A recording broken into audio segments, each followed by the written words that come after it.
Take the L. Take the L. We're dating the same guy. Say, oh well. Take the L.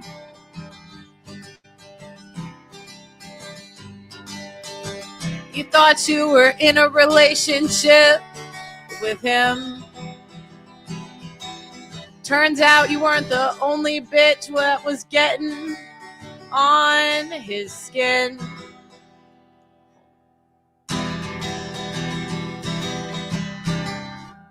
And I know that it's disappointing.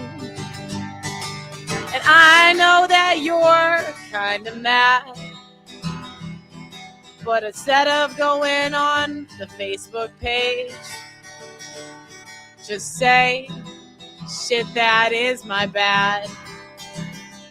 Take the L. Take the L. Just go along and make sure you say, oh well. Take the L. Take the L. Just go along and say, oh well. Now I know it's hard. You thought that Chad Tyrone would commit to you. But this is real life. This isn't what you see on YouTube. And I hate to have to be the one to say it. I know that maybe I'm just playing. Take the L. Take the L. Just come on and say, oh well. There's been times when you've gotten dinner out of a guy. And when he asked you to come home with him, and you said no, he wanted to cry. But instead of bitching on YouTube and on Facebook, the guy just let you off the hook. Take the L. Take the L. Just go around and say, oh well. Take the L. Take the L.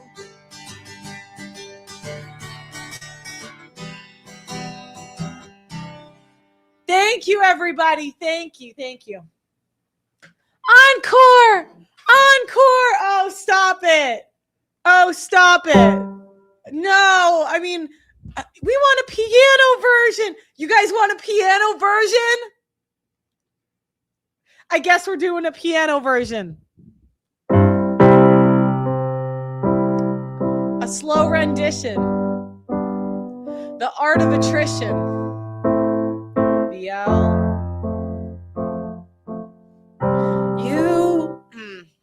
You thought that you were the only one. You thought he was the one.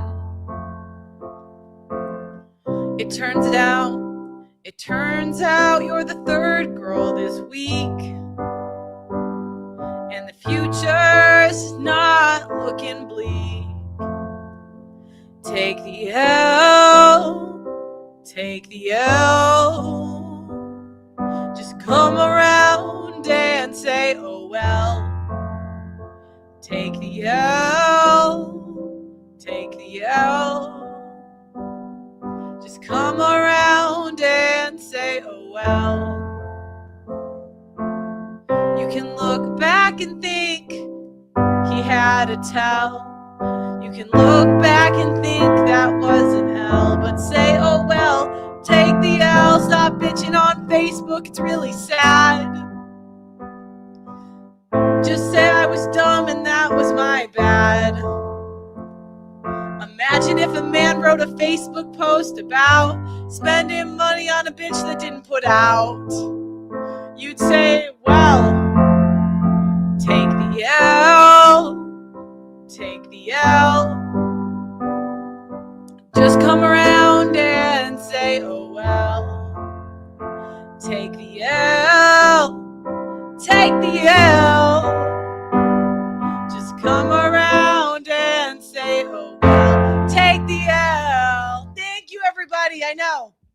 I know. Layla, we're coming over here. Thank you, everybody. Thank you. I know. Oh man, I worked out today. Some days, if I look kind of homeless, it's just usually because I worked out and just is what it is. The song it. All right, so I know it was an amazing song. It was amazing. I know. Thank you. Thank you guys for tuning in. Today we are talking about the Are We Dating the Same Guy Facebook page. But before we start, I think I'm going to go through Twitter together. And we're just going to talk about the trending stories and then get into the topics. Is that all right with you? One in the chat if that's okay with you.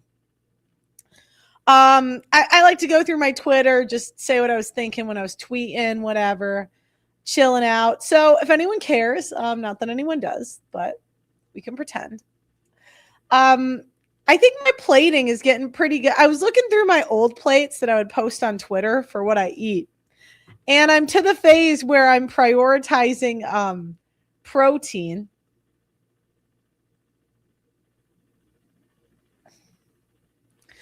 And really focusing on my meat.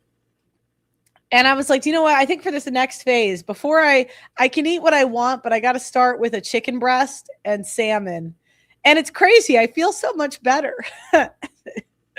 So anyways, this was my plate yesterday. Apparently 67% of Gen Z would choose a good night's rest over having sex.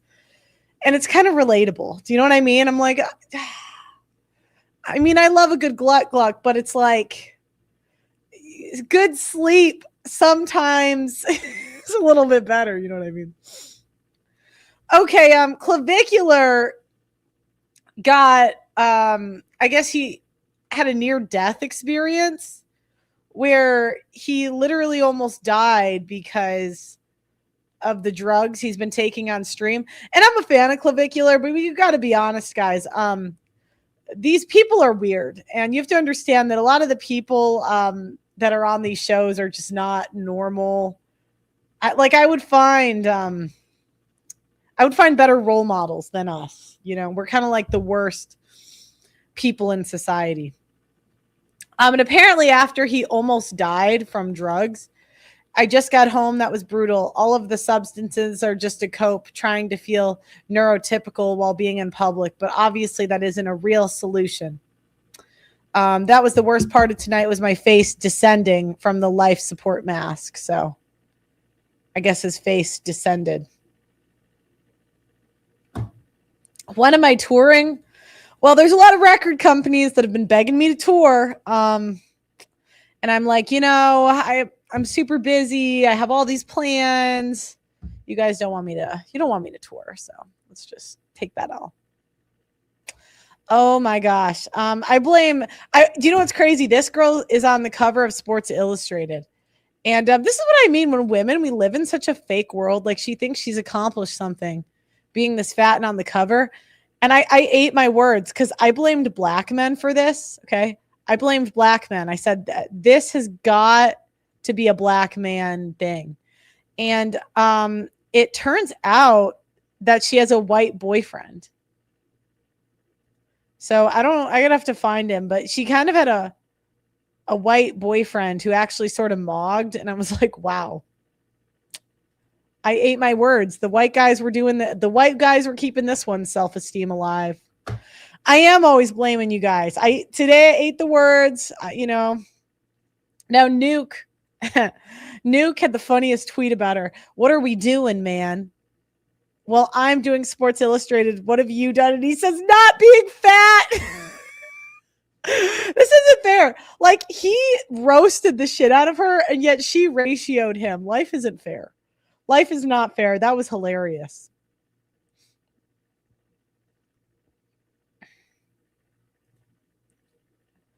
Then they're clowning. And then they're talking about how I turned down $1 million for us doing OnlyFans. It was a couple of years ago. Adam 22 said he would pay me $1 million to do a threesome on stream. And I'm just thinking that is not enough money to fuck Adam 22. We all know Jason Love is more my speed. You know what I mean? I'm just messing. I'm like, look, I don't need the money. I don't. Oh my gosh, here is a woman coping. Oh my gosh, look at this cope. I always say it's about women, especially as women get older. There's sort of this concept around women that they should become less sexual as they get older. But the reality is that women, as we get older, our libidos get more intensified to a certain age than men's. So it's sort of like this. I think women just have easier sex when we get older because when we're young, you don't have to put out. You can get on a boat and put out with nothing. When we get older, it's gluck gluck or get the fuck out.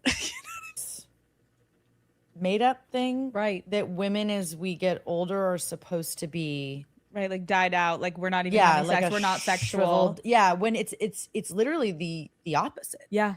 So somewhere down the line, men didn't really want. Yeah, because when women get older, there's a few things that happen. There's less to lose, less eyes on you. Because a young woman, everyone wants to know who she is. Like there's eyes on her everywhere. Everyone's asking who she's banging, whatever.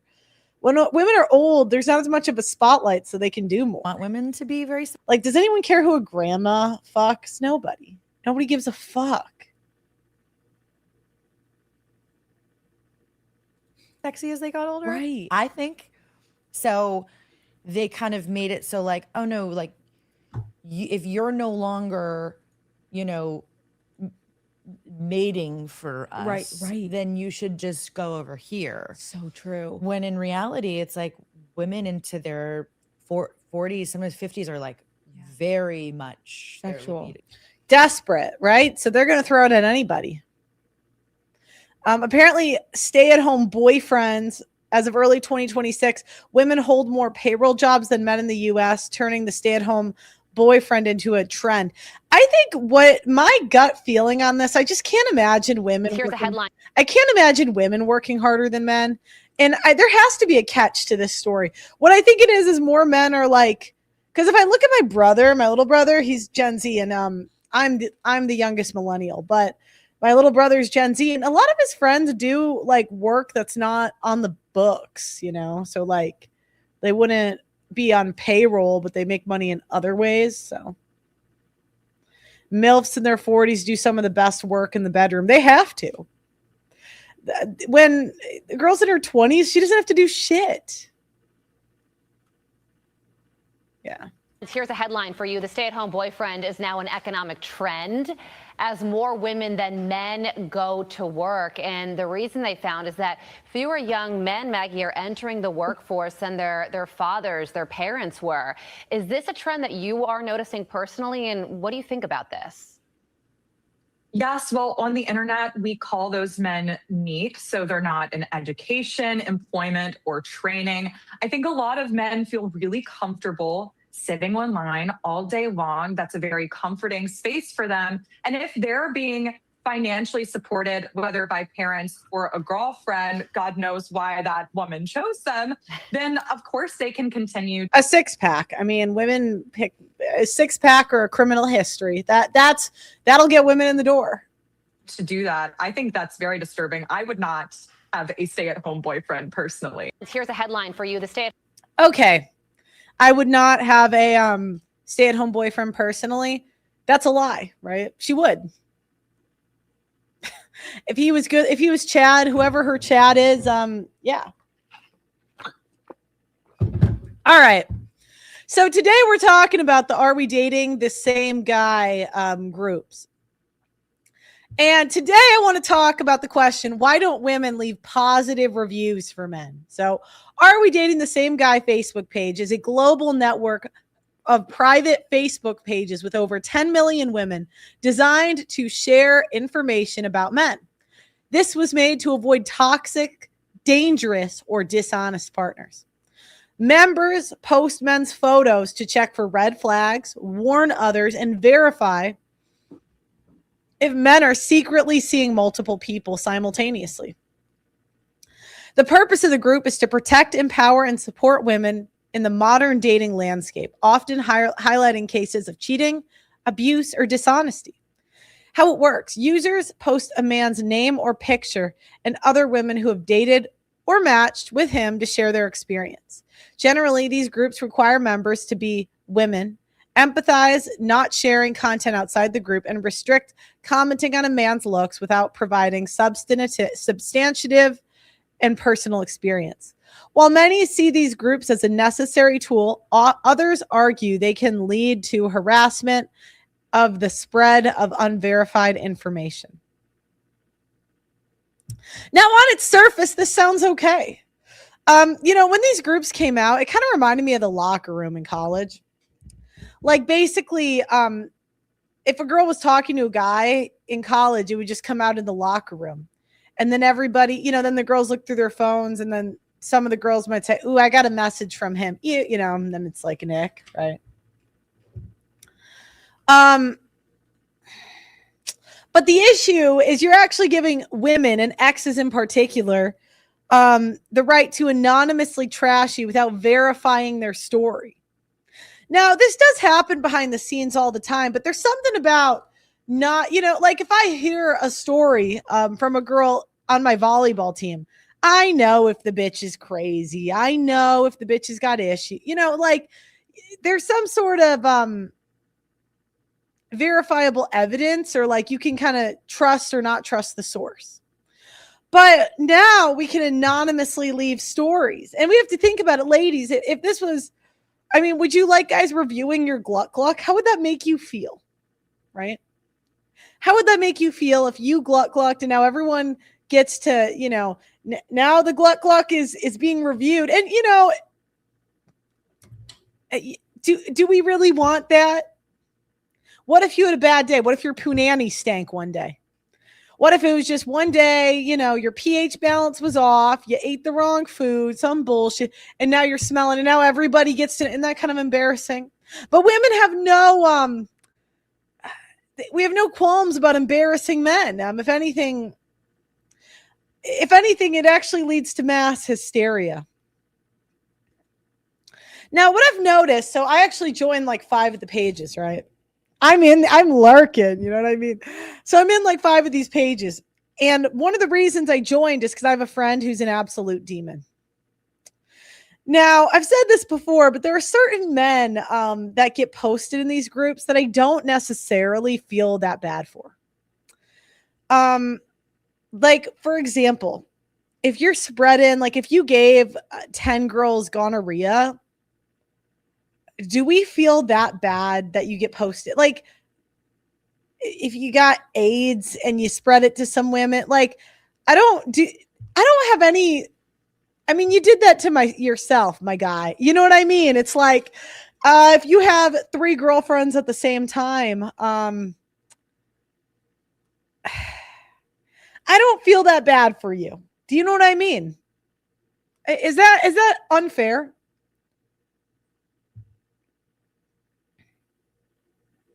Is that unfair of me? Like, if you're an absolute demon, I don't feel the absolute like, it's kind of like, what did you expect? You banged her sister. But the issue is when I have a friend that's an absolute demon, I've seen him take home 3 girls in a day. I've seen him have 3 girlfriends at once. I've seen him run absolute madness. And I said to him, I'm like, you have to be in these pages. This guy has a cheating system. A system for cheating. Like, he walked me through, like, I'm like, what do you do if she says this? He has every answer. He has 2 iCloud accounts. He's a dude that has no social media because he doesn't want his bitches to find each other. I know, and that's what you think. You think demon time, they get what they deserve. Like, what did you think would happen? He was nowhere in any of these groups. And I'm like, sir, if anybody deserves to be in these groups, it's you. It's you. Like, you deserve to be in this group's time. And I would find that, like, my friends that,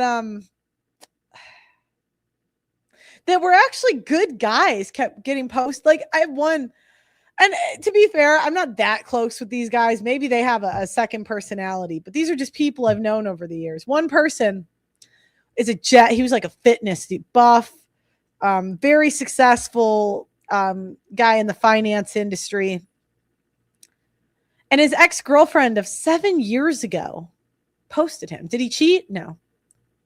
But he was coercive and controlling, according to her. And I'm like, my guy, you're so nice. You're like a nice dude. Very helpful. Like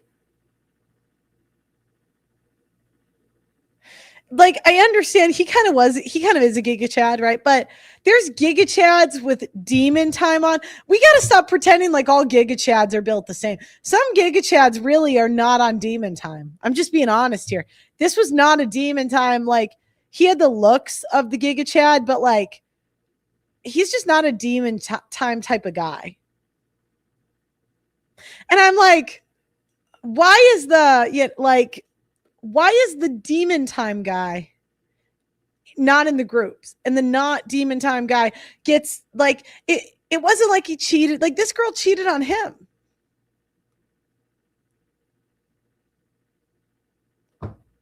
Anyways, another guy that got put in these groups, I know that his thing is he likes to take women on karaoke dates. And apparently he ghosted a girl and she didn't take that too well. But his second date for women is karaoke. And this bitch put that she ghosted him, or he ghosted her. And I'm like, bitch, if you're gonna include the ghosting, why don't you also include the karaoke? I begged my ex for years to take me to karaoke. Years. Never took me to karaoke. And you got it on the second date? Ungrateful! Ungrateful. So my question,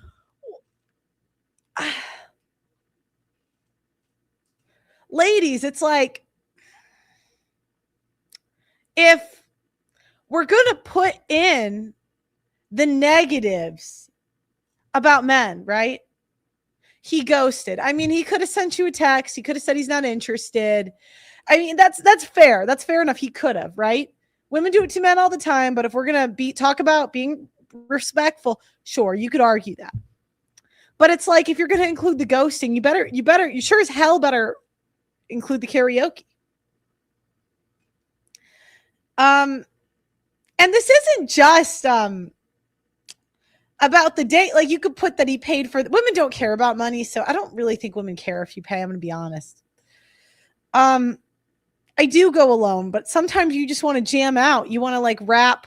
You want to do a rap battle with your man, but men, they're not really, most men aren't into karaoke. You could put that he has a clean house. Not all men have that, right? You could put, there's so many positives. If a guy's good in bed, like I was going through these pages and I'm like, why is there no positive reviews? What, like you could put the spot he likes to take his bitches to. You could put the, you could put his routine, so you can get an idea of what you're signing up for. But all of this stuff, it's like abusive, coercive, controlling. I'm like, ladies, this is terrible. Just because these are not accurate. Like, we need to have more accuracy involved.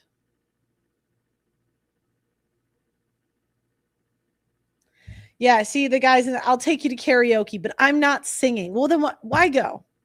Do you know what I mean? I mean, the whole point of karaoke is so we can do like a back and forth. We could do, it's like High School Musical. I'm just saying. Yeah, dancing, right? A lot of guys, they're not into dancing. And if the guy it's like we should have a pros and a con. Like, if women are gonna complain no matter what. But it's like, ladies, where are the pros? Nothing was good about this guy, nothing.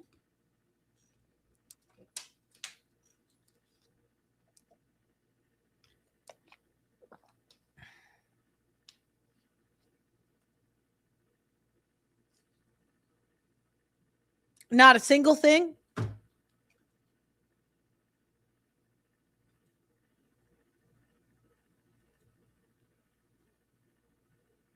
Just a lack of appreciation. So little appreciation.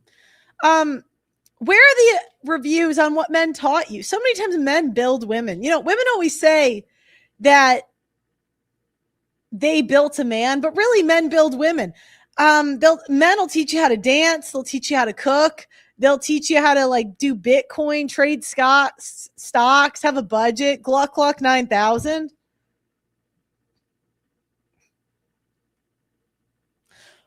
Men build women. Women don't build men. So many times a man has taught a woman everything she needs to know to get the next and better guy.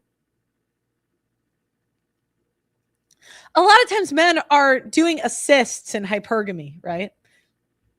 And they just never include that in the reviews.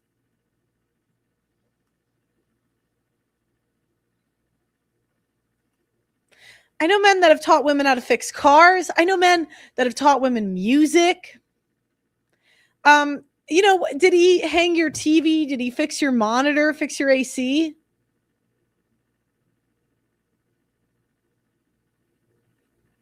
They never include that in the review. Just a lack of gratitude.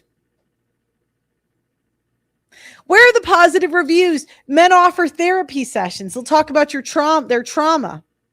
How many times have men given women advice on how to handle a situation with their friends, with their family? And women just put that he was abusive and control. No appreciation. None.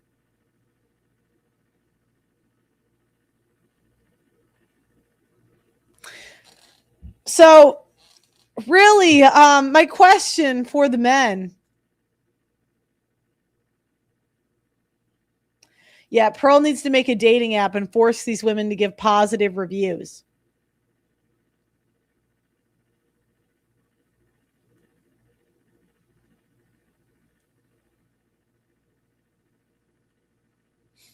So my question is, why don't women offer positive reviews when it comes to dating? I'm going to put the link in the description. Doug MPA is going to come on here. I'm trying to think if there's anything I missed, any story I'm going to tell when it comes to this topic. I'll just lurk in these pages, guys. And actually, I have one more monologue I'm going to add before you guys can come up. Women, it's actually embarrassing to date too low of a level of a guy. I want you to understand.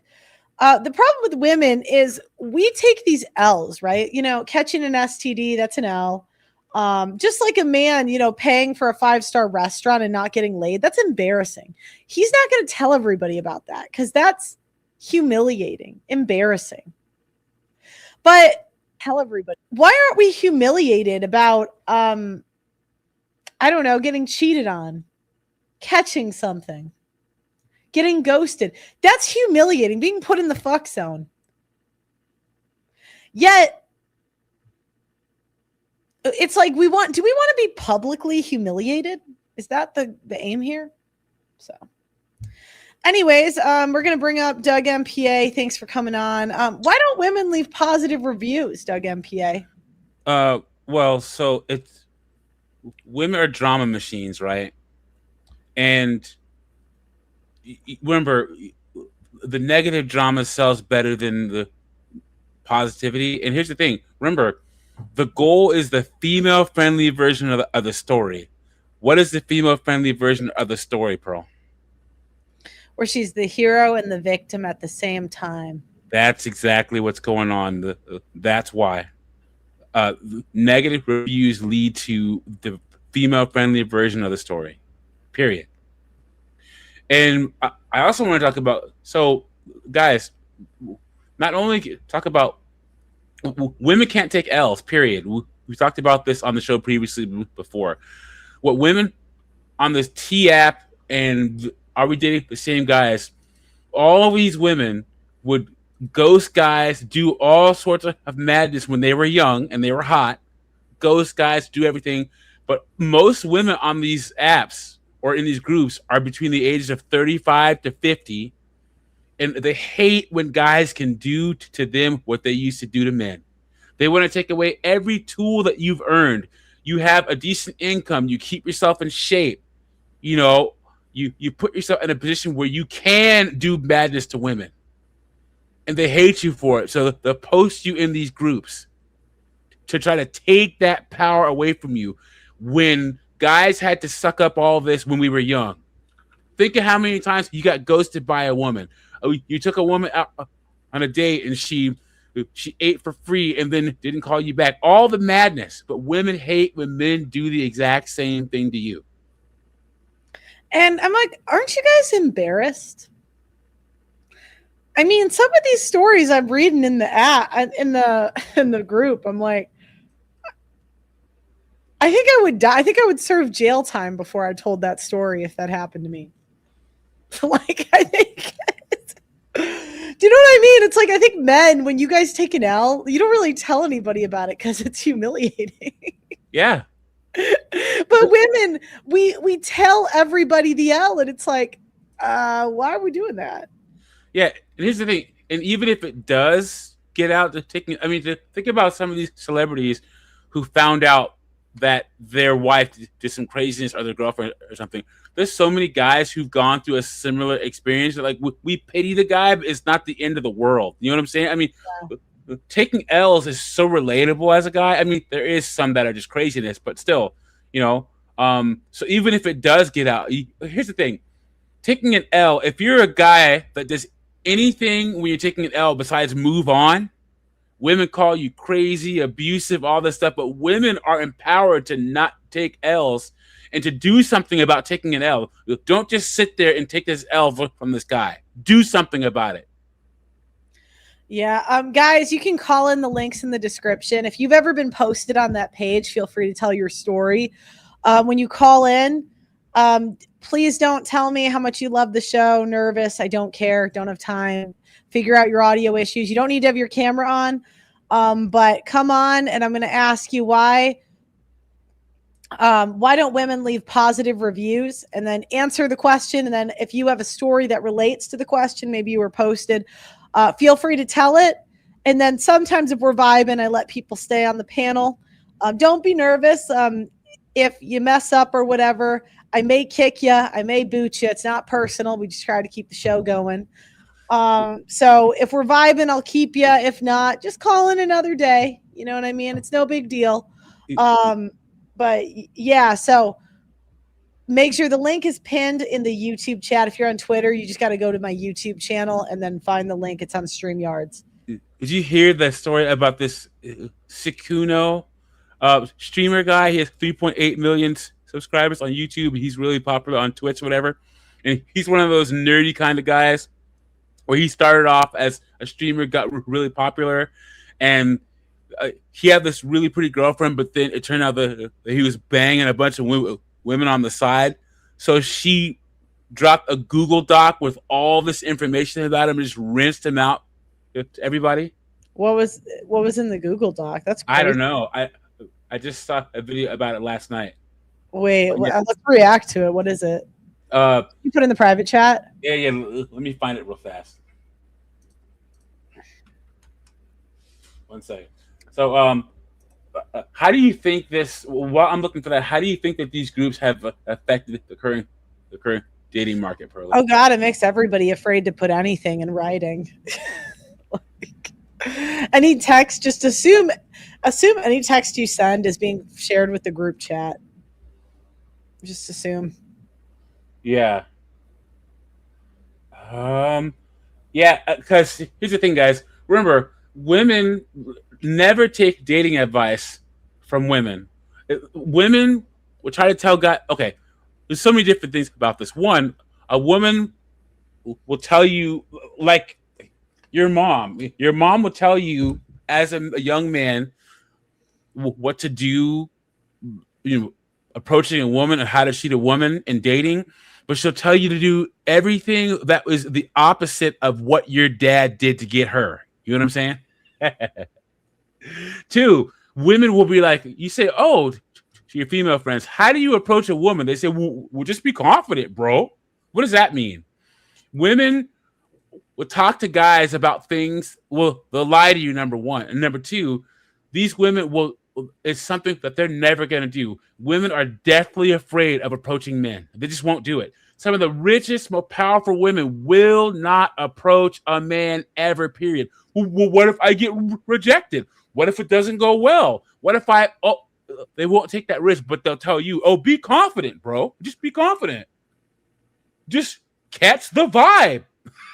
What does that even mean? Oh.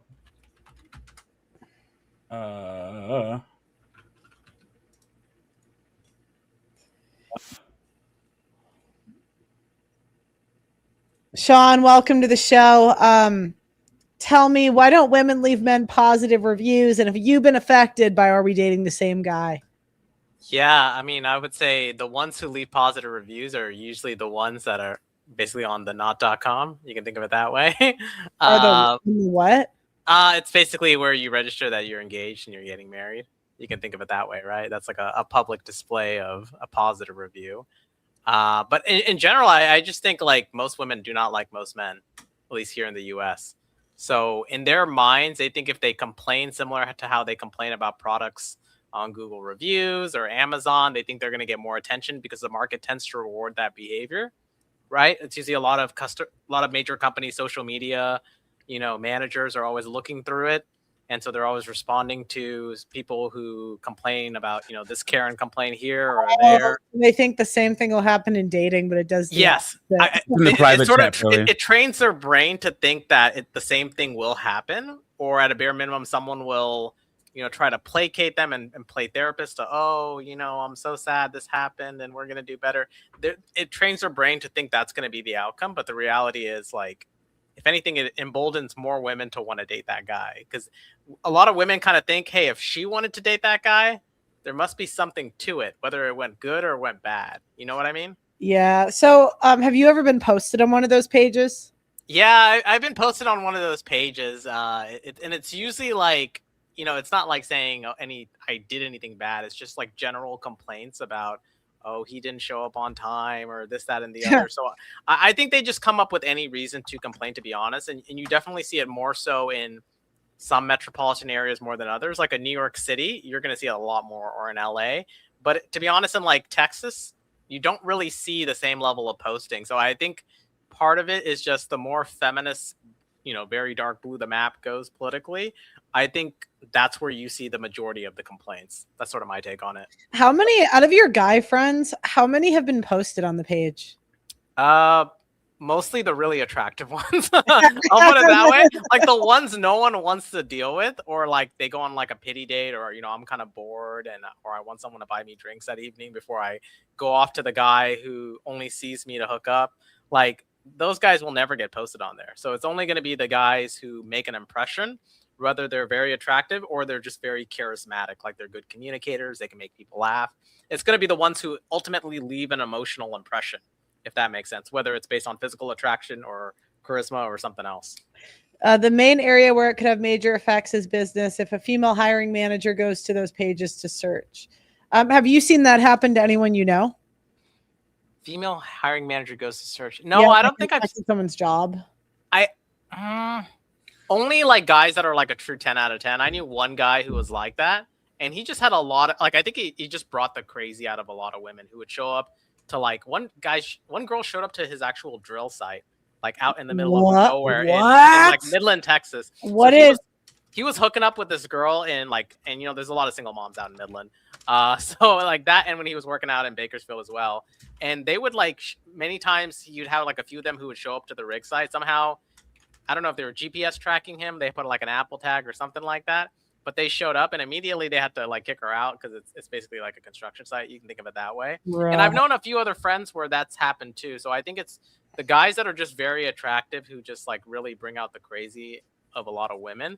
I think if anything, it's just more validating that like those are the kind of guys that women do want to date. And that's what they tend to go for at the end of the day. They don't go for the boring, nice guy, this, that, and the other, right? There's not are you dating a nice guy? Are you dating a responsible guy? Like none of that shit exists. So like at the end of the day, right? It's like what Trump used to say is all press is good press.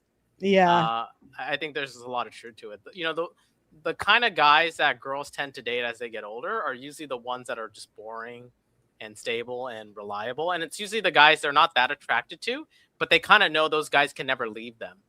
You know what I mean? So the guys that are like they're usually pissed about are usually the guys that, you know, were cheating or this, that, and the other. But those are the guys they have the most attraction for. At the end of the day, if they dated those guys and they got screwed over, but they didn't really care much about that guy, they wouldn't be posting. Yeah. So you have to ask yourself, like, if you're posting because it left an emotional mark. Yeah. Mark, welcome to the show. Why don't women leave positive reviews? And have you been affected by those pages? Hello? I have not been affected, but I think the reason they don't post good reviews is because I think they're ungrateful. Also, women don't like it that other women will steal their man. So why would they talk about the man who's good? Do you know that anybody? Might have something to do with it. Yeah. Do you know anybody that's been posted on it or no? No, I don't. No. Okay. All right. Thanks for calling in, Mark. Good answer. Yeah, I can give. So I've been put on one of those pages, and so I confronted the girl about it. Leia's got to play. Yeah. So I confronted the girl about it, and the gaslighting, because someone close to me said, "Hey, Doug and PA, is this you?" It was like a person that I knew, and said, "Hey, you know, you're in this Facebook group." And then like one of my coworkers came up to me at work at my day job and said, "Hey, bro, look at you. You're in these pages. What happened?" I'm like, "Bro." And so I confronted this girl. You know, I reached out to her and acted like everything was fine. "Hey, you know, how's it going? Blah, blah, blah." She's like, "Oh, let's reconnect." So we're talking. And then a couple of days later, I said, "Did you put me in a Facebook group?" She's like, "Oh, well, the gaslighting." Well, you have to understand that, you know, us women, we have to feel safe and we don't want to get hurt out here. I said, but at what cost though? So your quote unquote safety comes at the cost of my privacy? Like, what the heck is going on? And just the constant gaslighting. Well, you have to understand. And I said, I don't have to understand anything. So this isn't right. Because all I did was just ghost the girl. And guys, you know me, I'm Mr. Ghost. I'm Ghostface from Scream. You know what I'm saying? Women, guys, you have to earn the right to be able to ghost women. Ghost them. You don't owe them anything. Here's the thing. Women feel entitled to your time, your money, your resources, and closure. Don't give them any of it, guys. Women, as they get older, they feel entitled to some kind of closure when it comes to men. Or women think that they can control outcomes. And one thing you learn from being a man is you cannot control outcomes. You can't take the L. You can't. Yeah. So once again, all the gaslighting. These women honestly think that they're just protecting themselves, and she has the nerve to say, "Well, you know, I forgot that you were even in there." I'm like, what? So I'm sitting here having people confront me in my real life, and this is literally an afterthought to you. Art, welcome to the show. Why don't women leave men positive reviews? I bet you played a song for a girl. You know what I mean? She's got a little guitar in his group chat. Did you have a review left on you? And was that included? Art? All right, 5, 4, 3, 2. Figure it out, guys. Yeah, I'm not going to go back and forth with these audio issues. Yeah, it's like, because I even saw this Mr. Beast video, where this guy had all of his ex-girlfriends come on the show, and they're all comparing their stories. And he played all of them love songs, right? And I'm like, if anything, you guys should be happy. He perfected his craft for you. I'm just gonna get back to. I'm gonna say this multiple times on the sheet, guys. You have to earn your way to be able to damage these women in a way that, like, they feel it necessary to like Sean said, you have to admit some kind of impact on a girl for her to put you in one of these pages. And like, they just don't want you to be able to use the tools necessary to live your dating strategy. But they hate it. I knew a girl in New York who was dating a guy and then found his post on the website of another girl trashing him. And she still continued to date him. So I don't think it actually deters other women from wanting to date that guy. If anything, I think it drives them to do it even more. I know a guy that got messages, like he got DMs from the post. like in the comments, the girls thought he was hot and then he got DMs. That figures. And that's what I just think as women, like ladies, hold on, I'm gonna drop you guys while I rant for a second. I'll bring you back up. Ladies, it's like I just want the reviews to be a little more accurate.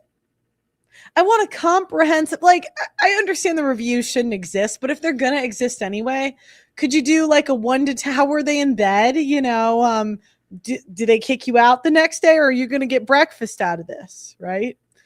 You know, I know another guy, he buys his bitches McDonald's the next day. Always. Like, where's the appreciation? That's great aftercare. Is he going to slow ghost or just ghost you out of the blue? You know, it's just good to know what to expect with some people. Is he funny or is he boring? Like, what's the, you know, because if we are a little bit more accurate when we're in different eras, we know, ladies, we have different eras of our life where we like different types of guys, you know? So we can get the, you know, the better fit for the different, you know, when you're 18 and you want to go to raves or whatever bullshit, you can get the rave guy. Then when you're a little older, you can get the gym guy, right? Then when you're a little older, you can get the accountant. You know what I mean? When you're a single mother, you can find the single dads. Like, does he date women without kids? You know what I mean? It's like, but we just have no accuracy here. No accuracy. And I just, McDonald's or an aftercare are never something I thought I'd hear in the same sentence. You know, because I just have met a lot of guys over the years. And because of my work, like, guys tell me their dating stories all the time. And I just think there's a general lack of appreciation. Like, yes, you got ghosted, but he made you a steak dinner before he ghosted you. You know what I mean? It's like, yes, he did not call you back, but he fed you steak. I mean, he could have got you chicken. That's a lot cheaper.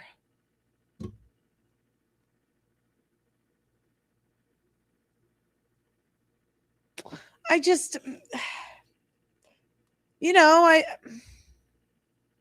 just want us to do better. You know, we just never seem to be able to really. We just never seem to be able to do it. You know. All right, guys, welcome back. You know, I agree with Pearl. Because like, if you look at reviews on like Glassdoor.com on companies and things like that, or like the CEO, you can tell which ones are the men and which ones are the women. Because like the men will usually, even though it's supposed to be anonymous, like the men will usually say pros and then they'll say cons. So they'll try to give a very holistic description of like how it was dealing with that company. But even in general, when I'm talking to my guy friends, yeah, they'll say their exes were crazy, but they'll talk about like the good things and different things like that, things they miss. But a lot of women, they just go straight negative. So I think it's just their mind gets really fixated or something like that, that they're very binary, if that makes sense. All right, Art, welcome back. You said you got your audio fixed. Yeah, can you hear me? Oh, perfect. Yeah. So tell me, were you posted on the pages? And if so, did they include, I'm sure you sang them some sort of love song or gave them some performance. I've never met a man with a guitar that didn't use it to get bitches. So I'm just going to assume. Yeah. Ain't that the truest shit I ever heard? Have I been posted on the website? You know, here and there.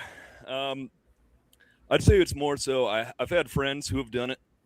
Some of them are the biggest fucking chads you'll ever know, you know? And sometimes it's even deserved, but it doesn't really seem to affect them at all. I remember I started dating a girl that I had met at a bar, and it was a bar I'd go to a lot, so I had a bit of a reputation there. And I remember a couple weeks into dating, started getting all these messages, you know, Art's gonna do this, Art's gonna do that, Art's a piece of shit, and ignored every single one. It almost seemed to make them want it more. So I don't know. I think they kind of have a backfire effect, in my opinion. So maybe I should offer a service where like I'll post whatever you want in the group.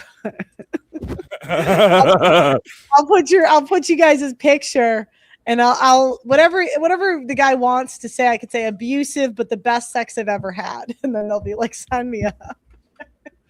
I bet it would sell like hotcakes. Yeah, I could do the marketing. That should be a service. That should be. I had a close female friend, and what she would do is if the date wasn't going so well, she'd send me a text along the lines of like, "Where are you? I need you now," or something like that. Yeah. Doug MPA, I got to get my dog really quick, so I'm going to let you run the panel for a second. I'm going to bring back up Mark. Okay, sound good. Wait, where is the tab with everyone on it? So look at the four guys. How do you think that these apps have affected dating for men? Because a lot of things. So women do things, they want things, but they know not what they're asking for. Because I think that we're literally in the staring contest. Women said, "Don't approach us." We're not. Now women complain that men aren't approaching. They want men to take them out on dates and court them and stuff, but then they do these groups. So now men are going to date less. Understand what I'm saying? Like, how do you think that the dating market has been affected by stuff like this, these Facebook groups? I've got a weird take. I think it's actually a positive. Oh, here we go. It filters out the pieces of shit. Wait, how so? The women who are too crazy to give you the benefit of the doubt, who are going to jump to conclusions. Do you really want to interact with them? When you know women lie.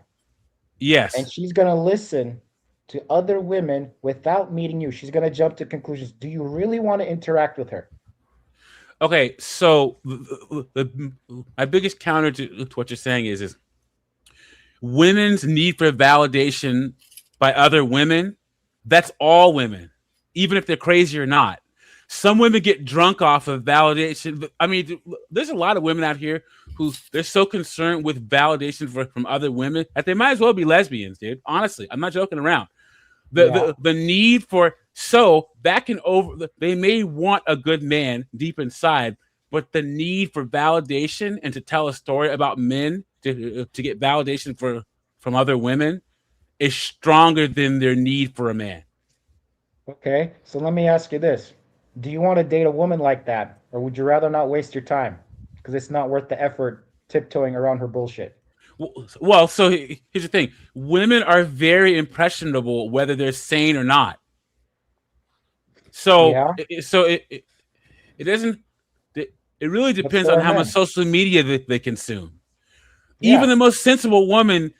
Look, that's why TikTok is mostly women. Women. I always say, modern women. Yes, they're whores, single mothers, all this stuff. But the biggest problem with modern women is that they can't keep their mouth shut and they overshare on social media and in their personal life and to their friends.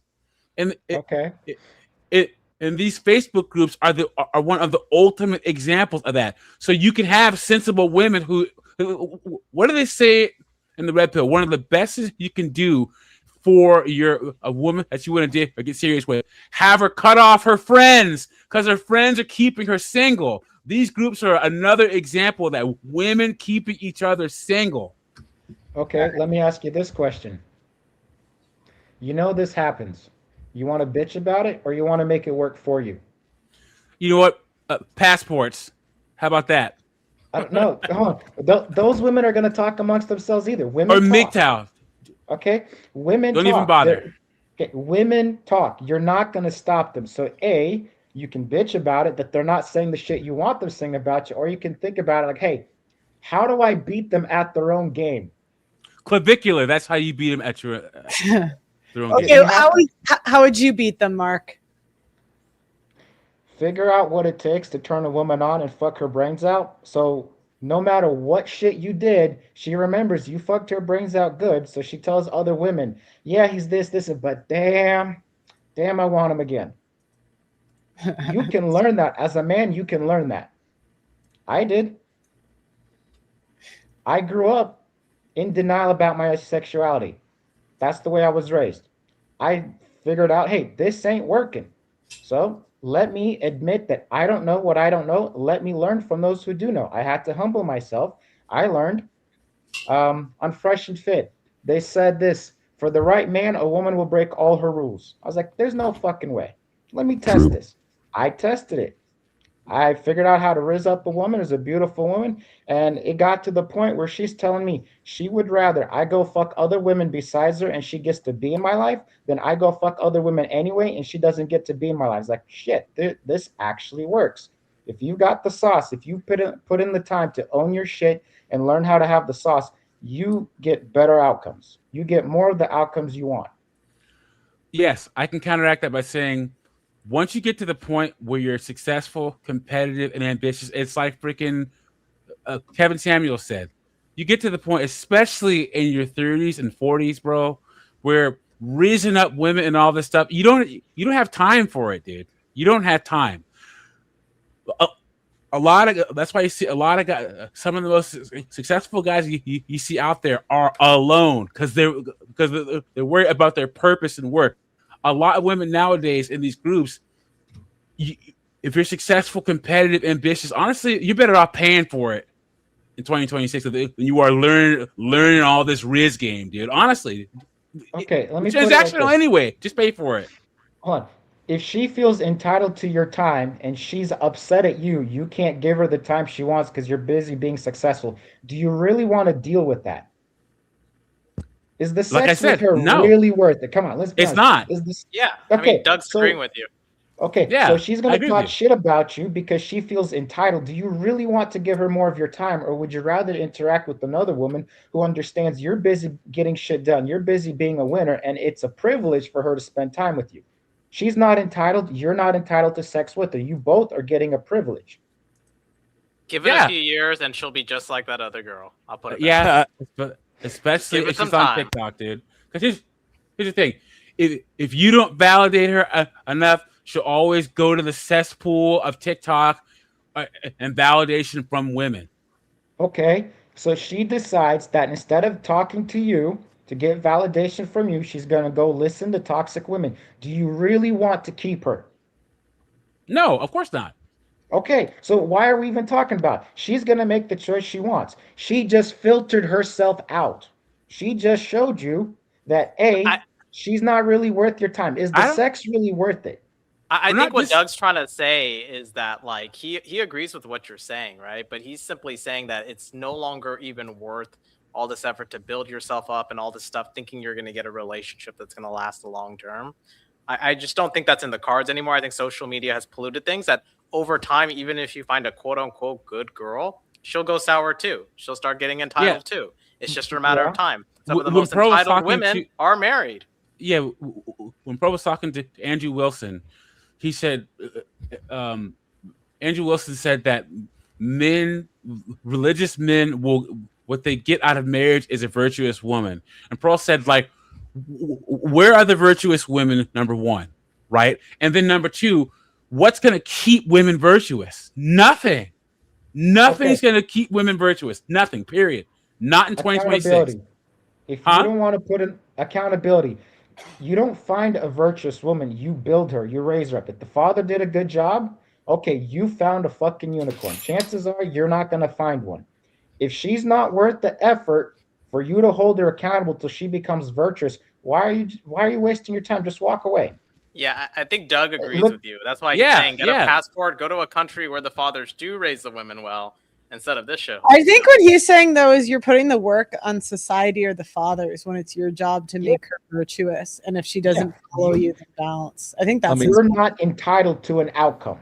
You get the outcome you work for. If you don't want to work for that outcome, don't complain that you don't have it. Just admit juice ain't worth the squeeze. You don't want to do the work and live with it. But my only counter to that is you can say that on things that like your career, that's mainly based on you. The problem with relationships is that there's another person in there. You can put all the work you want into a woman, and if she's actively fighting against you, it's not just work. Just work harder, bro. No, I know, but he's saying that like that's on you because you didn't walk away. Oh yeah, yeah. But he's saying like it's either listen to me or get out. And if like you don't, I think he's saying like if you don't kick her when she doesn't listen, that's on you. Yeah, I agree with that. I agree. Yeah, but how many women are you actually gonna find that are actually gonna go along with you on a long enough time frame and aren't gonna like? Because by the time you're meeting a lot of these women, right? It's not like they're 18, okay?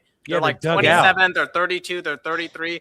They've been trained by so many different men with all these sort of psychological reward systems of being attracted to toxic guys and this, that, and women, bro, feminism. and women, yeah, and all of this stuff. The idea you're gonna suddenly change her by holding frame and all this other BS. Like, I mean, come on. Like Pearl's been on free game. She's been all this stuff. I'm gonna counter. The best woman I know over a long enough time frame actually had a terrible childhood, and she was found at like 32, 30-ish. Not saying, but it was because her husband basically said, if you want to be my wife, you have no social media. You're staying home with the kid. Like, you're gonna listen or get out. And like, I think that's his point, is like guys with that mind, if there's any women that can be changed, that's the only way you'll get them.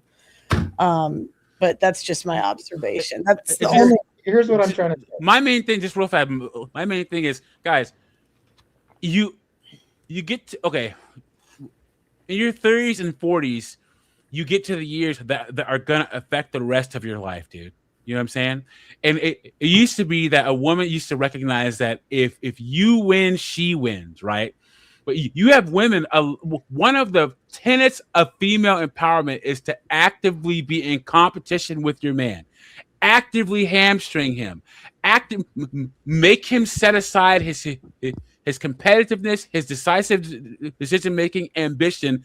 So he has to set that aside. He can be that out in the world, but not in his own home, guys. Okay, let me ask you. Have to be able to be that person in every aspect of your life, and if you can't be that with a woman, leave her behind. Period. Okay, let me ask you this: how is that mentality working for those women? Who cares?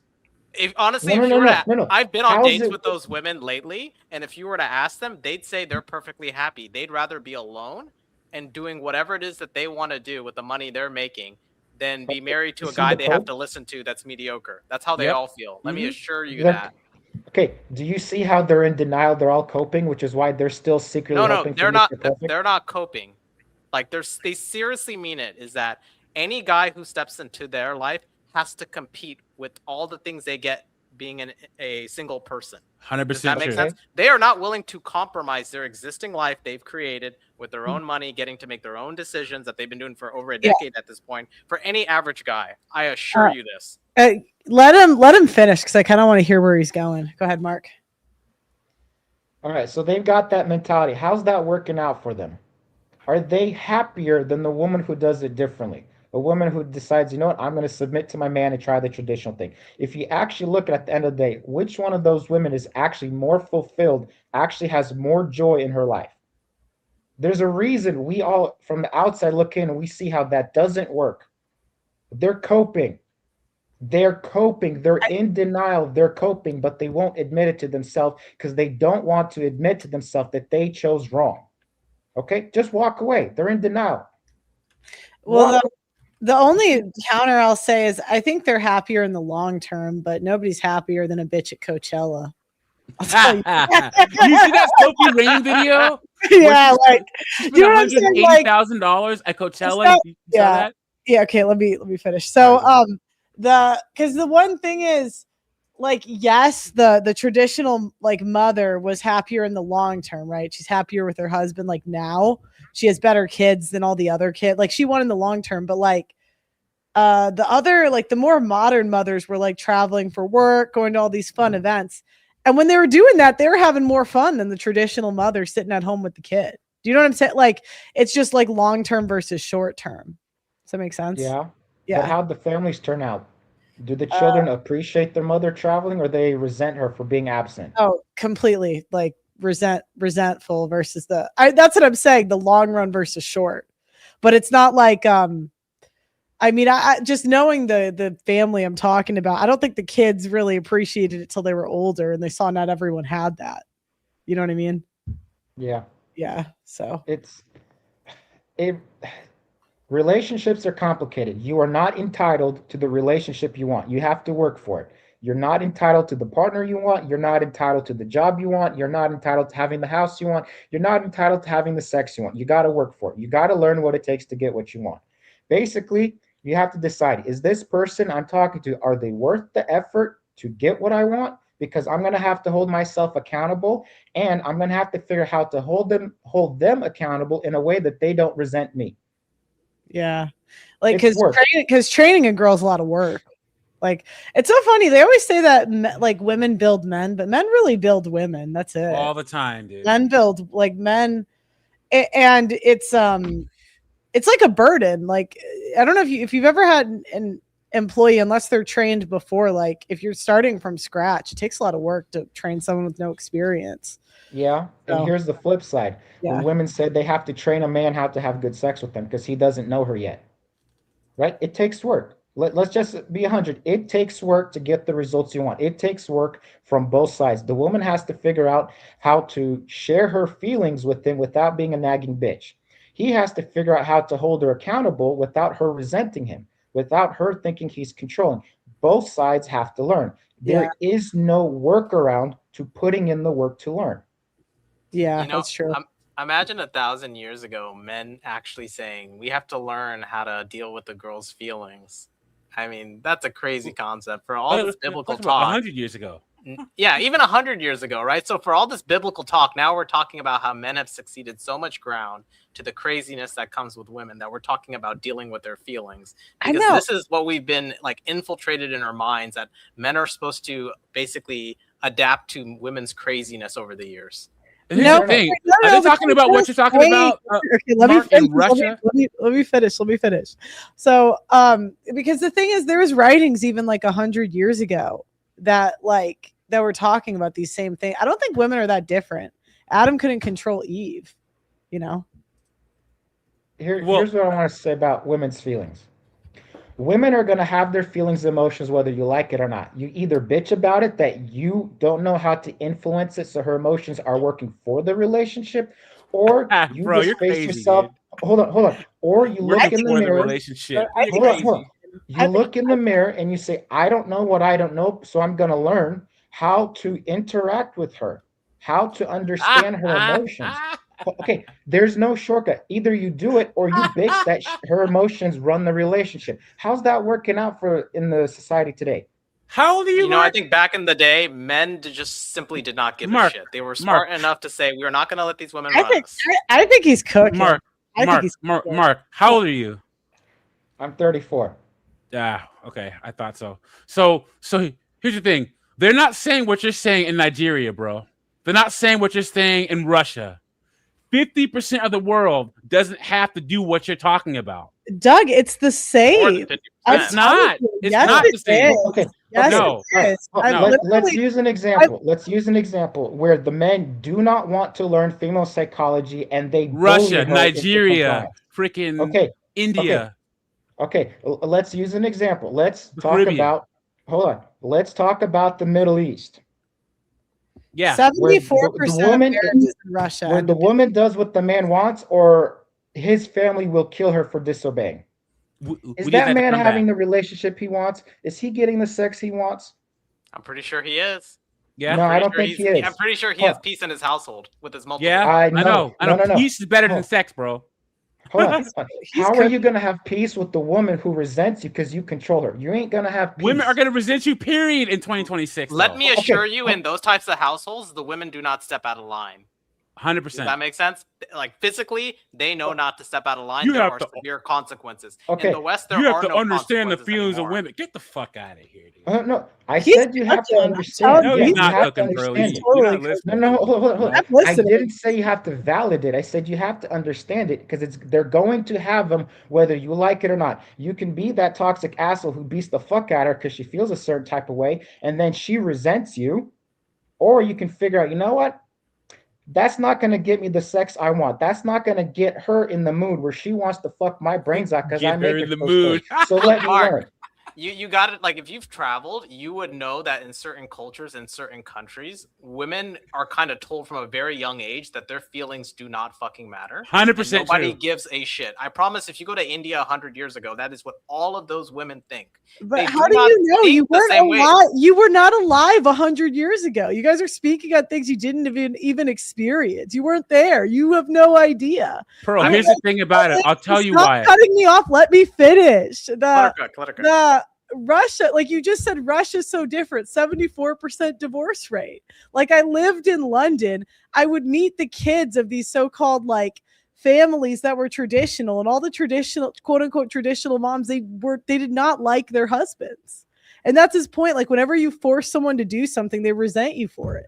But we know that women aren't going to like their husbands even if you do what they say. So you're screwed. Hey, okay. So why are you doing what they say? Why try to understand a woman if she's not gonna like you if you try to understand her?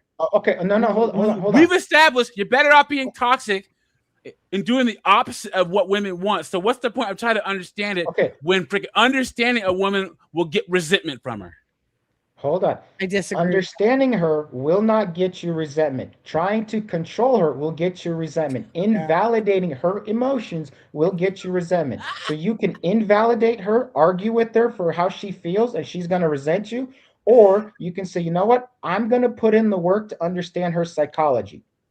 Either her emotions are working against you because you don't want to do the work, or you decide, you know what? I'm not going to be lazy. I'm going to surrender my need to be right. I'm going to learn to see from her point of view. Doug, do you know how men are crazy? Sorry, go ahead. And then from learning to understand her point of view, you can understand what is it that she finds attractive? How do I learn to create chemistry? If you tell her that you're entitled to have sex with her, she's going to resent you. So we have a woman here. We can ask her right now for her opinion. If she's in a relationship and the man feels entitled to have sex with her, does she appreciate that, or is that a turnoff? Oh no, you appreciate it. Like that's why women do the shit test of like when we get naked in front of guys and then say, "Oh no, I don't want to have sex." It's like a way to test if they have abundance. Guys, I'm sorry. It's not like conscious though. No, because it's like something you can feel as a woman. If a guy understands female nature, he doesn't. It's something you feel. So I agree. I think he's cooking. If I'm being honest, I think he's people don't like interacting with people who are entitled. People who want a certain outcome, but they don't want to put in the work, and then they try to control other people. We resent them, and we prefer people who own up to the fact that they're not entitled, and they decide, I'm gonna learn. We respect people like that. It goes into relationships also. Where I think a lot of guys screw up is that we're so used to only interacting with guys our entire life. We think that interacting with girls are going to be the same thing. We think that, hey, our friendships with our guys or work relationships, they're going to last a very long time as long as we do X, Y, and Z, as long as we know how to do this, that, and the other. The reality is, I think most guys need to accept in today's day and age that whatever relationship you have with a woman will not last your entire life. It'll last as long as it will last. And you need to know when to simply just walk away and it's not worth it. You should listen to Mark right now. He's saying you got to learn the judo and the psychology and all this other stuff. And so many guys are used to thinking that way in this very automatic formula. I know, but there's like I recently was reading like Robert Glover and like some of Ryan Stone's work, and some of the tools that they give men in order to understand female nature. I don't think I don't know it well enough to like articulate it that well, but when I was reading it, I was thinking that was very helpful for men. When you could say, oh, she's doing this because it means this. Like, for example, if she says, we're not having sex tonight, it means you are. That's helpful to know, right? So there's things like that where there's like men that have made like autistic level guides that I just can't see a downside in learning. Like, what's the downside in learning that? You know, what I'm saying is this: learn what you need to learn, but don't have this expectation that if you read all the red pill books, this relationship is going to last till the end of the time. Like, it will eventually burn out, and that's okay. But that's what he's saying though. Is he's saying like you're not entitled to an outcome. And so when you feel entitled to an out, like I think that's why I think he's cooking. You guys think what I'm saying is this: you only have 100% of time and effort at any given time. There's a reason why when a guy gets divorced, his wealth goes up, right? Most time dealing with women in the way that Mark's talking about is it's opportunity cost. Okay, it's time that you could spend building yourself. You have to make the active decision. I'm going to take time away from my purpose and what I'm doing to have a woman in my life. And what I'm saying is, in 2026, that'll cost you too much, especially for the benefit. You have to be aware if you're putting in the work towards understanding women, like Mark says, it's opportunity cost that you could be putting towards other things, and that opportunity cost could be beneficial in ways that could benefit you in all aspects of life, not just women. One more thing, women. If you put when men win, everyone wins. And when women win, they win for themselves. And for women want in 2026, women want a successful, competitive, ambitious man to set everything that his purpose and everything aside to help them achieve their own selfish goals. Understanding women and putting in all this work for a woman is helping her achieve her goals, not yours. Yeah, but not necessarily though, because it takes care of the sexual, because the way I understand it, like once guys get to a certain level, I've just seen it because I've seen these boot camps. They put in like a certain amount of hours, and then they don't have to deal with the problem anymore. Like not like they used to. Like it's not as hard for them later. You know what I mean? So it's like if their sexual problem is solved, then you don't think that's like a benefit for the rest of their life? Like if they learn that young? I understand you have to like pick and choose, but I just don't see a downside into learning that. Here's what I want to say. Is the juice worth the squeeze? As a man, are you going to have to make compromises to allocate opportunity cost to building a relationship? Yes, if that's what you want. Nothing in the world that is worthwhile having comes easy. You have to work for it. So you have to decide, yes, I agree. Is this relationship worth it? Is having this particular woman in my life worth it? If not, walk away. You lost nothing. Okay, yeah, that's not true, dude. We're all gonna go extinct if that happens. You've never been married before, dude. I can tell. I know, I can tell too. Bro, I don't know if you've never had like a long-term relationship where you put time and effort. Most men, the woman that they get with leaves off in a better position than when she met him, and he has to spend years building his life back up, dude. So you are completely wrong on that. Okay. You do lose. A long-term relationship. I kicked her out of my house on Christmas because she disrespected me. Okay, and are you happier now for it? I said, don't do this. She did it anyway. I kicked her out on Christmas. I established boundaries. Okay. Mark, how many women do you know? She demonstrated she wasn't worth the time continuing to be in my life. She didn't appreciate how I am a positive to her. I'm a bigger positive to her than she is to me. Yes. And if you would have been married or had kids, you would have lost big time. Okay, I get it. But there are men who they divorce. They decide, I'm not going to sit here and cry about it. And they rebuild. And then they go on to win again. But what does rebuilding mean? They lost and had to rebuild what they lost. So once again, you're wrong. Hold on. No, I'm not wrong. Remember, I said you are not entitled to an outcome. Yeah, I never said you were. I think he's cooking. I don't know how you guys don't think he's cooking. Okay, so Mark, when you lose, why don't you? And then you finally win again. That victory is so much sweeter because you understand what it's like to lose. You understand how much work you had to put in to win, which is why when you see people you put work towards women so they can benefit from you, and then they leave you and you're stuck. But you won, bro. Get the fuck out. Okay, yeah, why Mark, are you so afraid of losing? I don't think you see how gynocentric what you're saying is. You're saying men need to work hard. I understand women. Go ahead, finish what you're saying. Okay. You either learn to understand them to get the outcomes you want, or you continue to be a whiny bitch who doesn't understand them and doesn't get the outcomes you want. The choice is yours. Understand them, learn to work with them to get the outcome you want, or refuse to learn and continue to be a whiny bitch who doesn't have what you want. The choice is yours. You got to look in the mirror and decide, is the juice worth the squeeze? How badly do you want the outcome you want? How much work are you willing to put in to get it? You're not guaranteed an outcome. You are Carlos, not guaranteed an outcome. Carlos, jump in. I know you got thoughts on this Yeah. conversation. Who So am I crazy? I thought he was kind of cooking. Doug MPA thinks he's not cooking at all. Insanity, dude. Yeah, he thinks insanity. I know Carlos, speak for the Latino community, I think. what he's saying, it's like, I don't think you should ever put yourself above your partner, like to try to be like that alpha or whatever that is. Like, you should be like equal with your partner. All right, Bro. No. Okay, You know that doesn't work. That's The okay. man has to be the head of the household. Right? I think you got people from Michael Knowles' channel coming over. Now, I will say this to what Carlos is saying. Your value as a human being, yeah, it's equal. But in the relationship, the man is supposed to be the head. Why? Because our emotions are not manipulated the same way women's are. Men tend to emotionally regulate better than women, which is why men in times of stress tend to make better decisions, right? We've got examples of this. Plane is crashed, you want a male pilot or a female pilot, right? Okay, that's why the man should be the head. So when shit hits the fan, he is better positioned to make good outcomes. And yeah, like the comment says, not only in times of stress, because of the way men look at the world, we are more likely to accept the reality of the situation. And even if the only choices we have are shitty choices, we tend to look at them and decide, okay, that's the least shitty choice.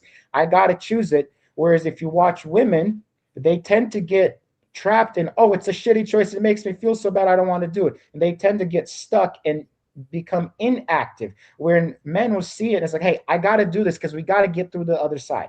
That's why the man needs to be the head. You're not supposed to be equal in authority. Your value as human beings, yes, that is equal. Mark, I think I figured out where our lines are crossed. Okay. When it comes to achievements in life, because I think a man's purpose and his impact on the world is first above all else. Yes. Above women. I agree. Right? Your rhetoric seems like women should be the overall goal. Because here's the thing. You listen. If you're making an impact on the world, bitch about women all you want, because you are making a permanent, lasting impact with your success. And period. Making observations about women and having a vetting system is not bitching. What my platform is, put your purpose and your impact and your occupation and your earning potential above women. I can concede, if you want the outcome with women, do what Mark says. Okay, I'm fine with that. I can concede that. But I would just say your purpose comes first.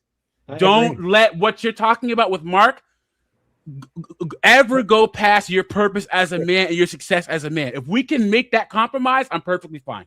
Doug, it's not a compromise. I agree with you. Remember, I said, is the juice worth the squeeze? Is it worth having her in your life? Is she worth the opportunity cost? Hold on. Let's listen to this. Half the world's population has a vagina. Why does it have to be her? Because they're the closest to us. That's why. Those guys can't fly half abroad. the world population has a vagina. Okay. He's saying if she doesn't act like right, you can just get a new one. Yeah. Yeah. If it's not worth the effort, why would you invest the effort, right? Like Doug is saying, there are things in life, purpose, that are more important to a man than getting laid. Yes. Okay. Now we're good. Decide, is this woman worth the effort? Is she worth the effort? You're going to have to put in the work to learn her, to learn and understand her psychology. If she's not worth the effort, don't waste your time. Just walk away. You got more important things to do. Okay, Mark, let's say guys said they don't want to put in the effort to deal with this kind of crazy. They want to come with a girl who already acts right. Where would they go to find this? Nowhere. If you gave them a teleportation device. What Pearl said, because you're starting from the perspective, I don't want to put in the work. Well, then don't bitch that you don't get the outcome you want. Yeah, like There's no shortcut to doing the work. Yeah, I think he's saying, like, if you want a relationship, you have to put in the time to understand and build her. Like, that's it. Otherwise, you're not going to get one in 2026 because nobody's going to come pre-programmed. Sorry, I disagree with you on the other countries thing. I've met the women from these countries. They're the same. Same stories, same abusiveness, same attitude. Like, I don't see a difference.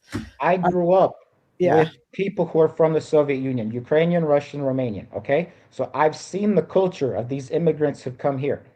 If they don't put in the work, they don't get the outcome. And then they cope and bitch and try to use religion to manipulate people into compliance. And then it creates resentment. It doesn't work. Okay, let me give a perspective. Let's say you do have to do work no matter what woman. Don't you think there are some women that are less work than others? Like, does anyone not think that there are women around the world that are easier to deal with than Black American women, right? 100%. Yeah, yes. Remember, I just want to get that out there. Worth the squeeze? Is the juice worth the squeeze? If you see that the women in your environment are not worth the squeeze and you want a woman in your life, you're going to have to look elsewhere. Right? Is the juice worth the squeeze? Is it worth the effort?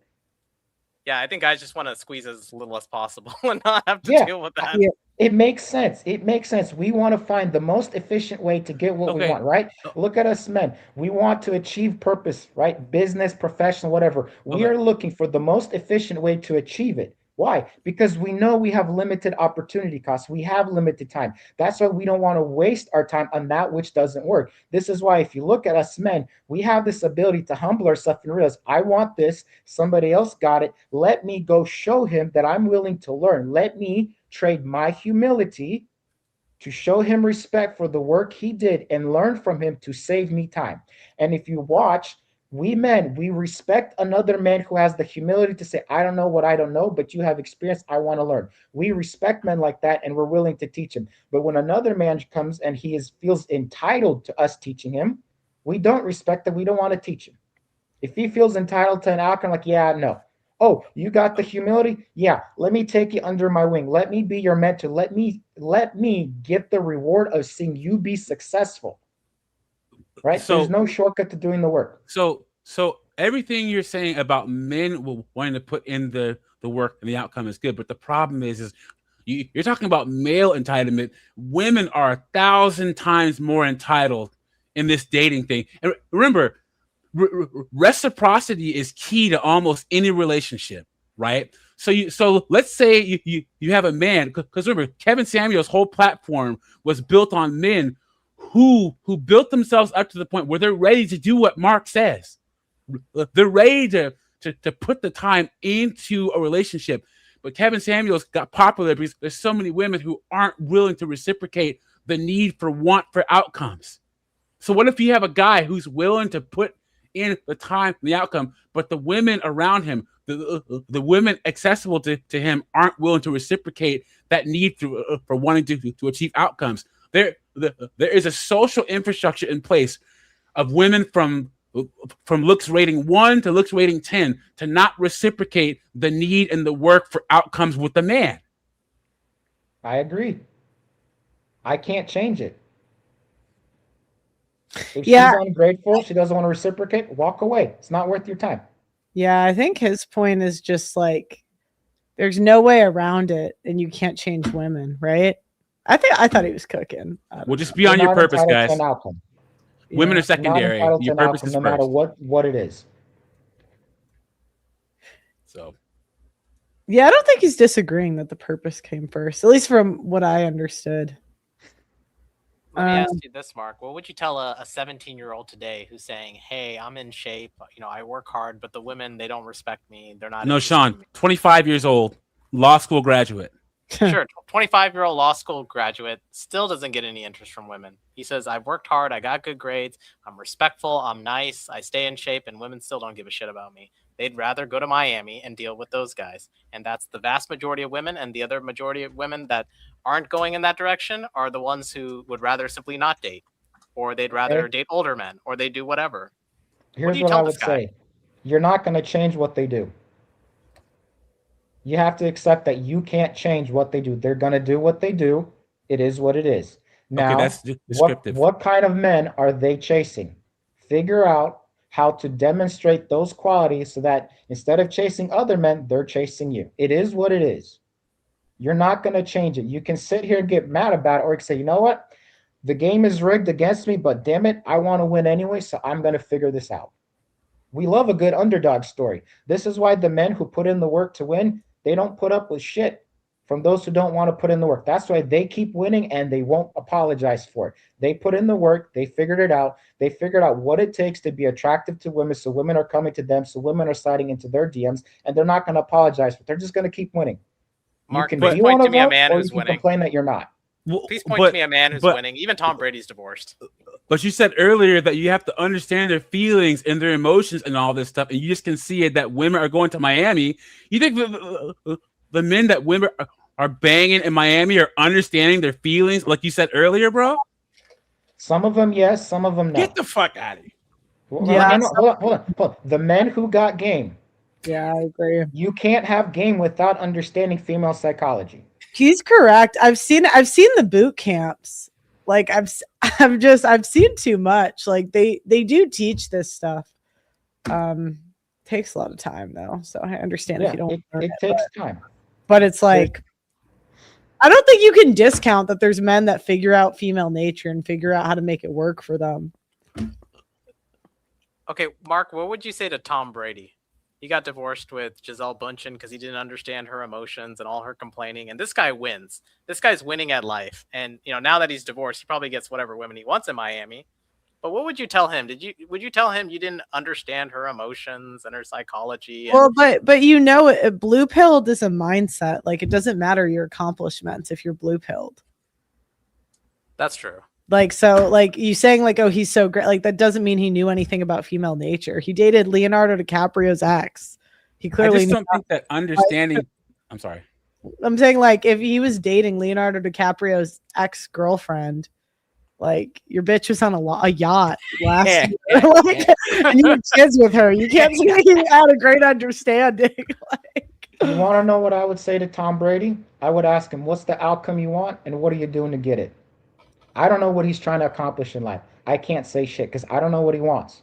What advice can I give to him if I don't know what he wants to accomplish? Plus, his roster now includes Alex Earl and Sydney Sweeney. I think he's doing fine. That's also, true. also, don't forget that Tom Brady. The reason why Gisele said that they got divorced is she said, "I don't want you to get on that plane to play that last season of football after he won the Super Bowl with the Tampa Bay Buccaneers." He said, "Screw you! I'm getting on that plane." She probably said, "If you get on that plane, I'm not going to be here when you get back." And he got on that plane anyway. That's what I'm saying. Get on the plane, guys. Don't sit there and try to understand her feelings as to why she doesn't want you to pursue your purpose. Get on the plane and go play another season of football. That's what I'm saying. Hold on. He had to understand why she's doing it, and he saw through it. Maybe, I don't know. Notice, I understand what she was doing. She was trying to control him. She was trying to be the alpha in the relationship. He said, "Fuck this shit. I'm not doing that. I'm going to do what I want. I'm going to go pursue my purpose." And that's what I'm saying. Okay, he We're wasn't arguing. guaranteed an outcome. He is proof you are not entitled to an outcome. No matter where you are in life, you're not entitled to an outcome. He said some high level. I understand exactly what you're saying. You can be good with women and still not get the outcome you want. Yeah, I'm not denying that. Okay, but his point is you can't like. You just can't get around learning to be attractive to women if you want to be in a relationship. Let's look at Fresh and Fit. They're in Miami. They had to fucking learn what it takes to win, and now they're winning, and they're not going to apologize for it. They put in the work.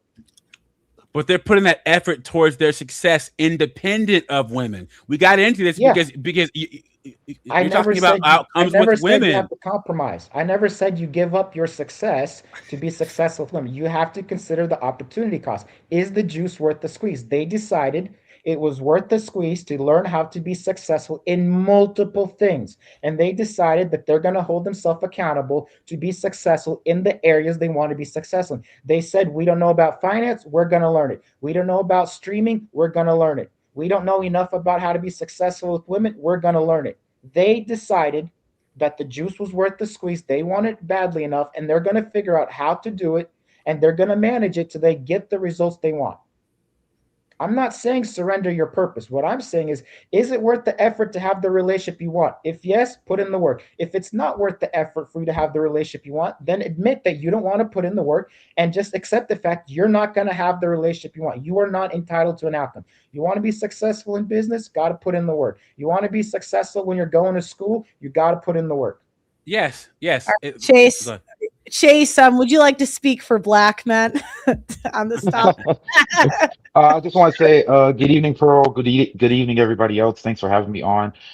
I believe got just came on. So, Mark, if I'm understanding you correctly, you say that a way to improve the chances of a relationship succeeding is to understand the emotions of your girlfriend or wife, correct? Yes. Okay, so I'm slightly following you there.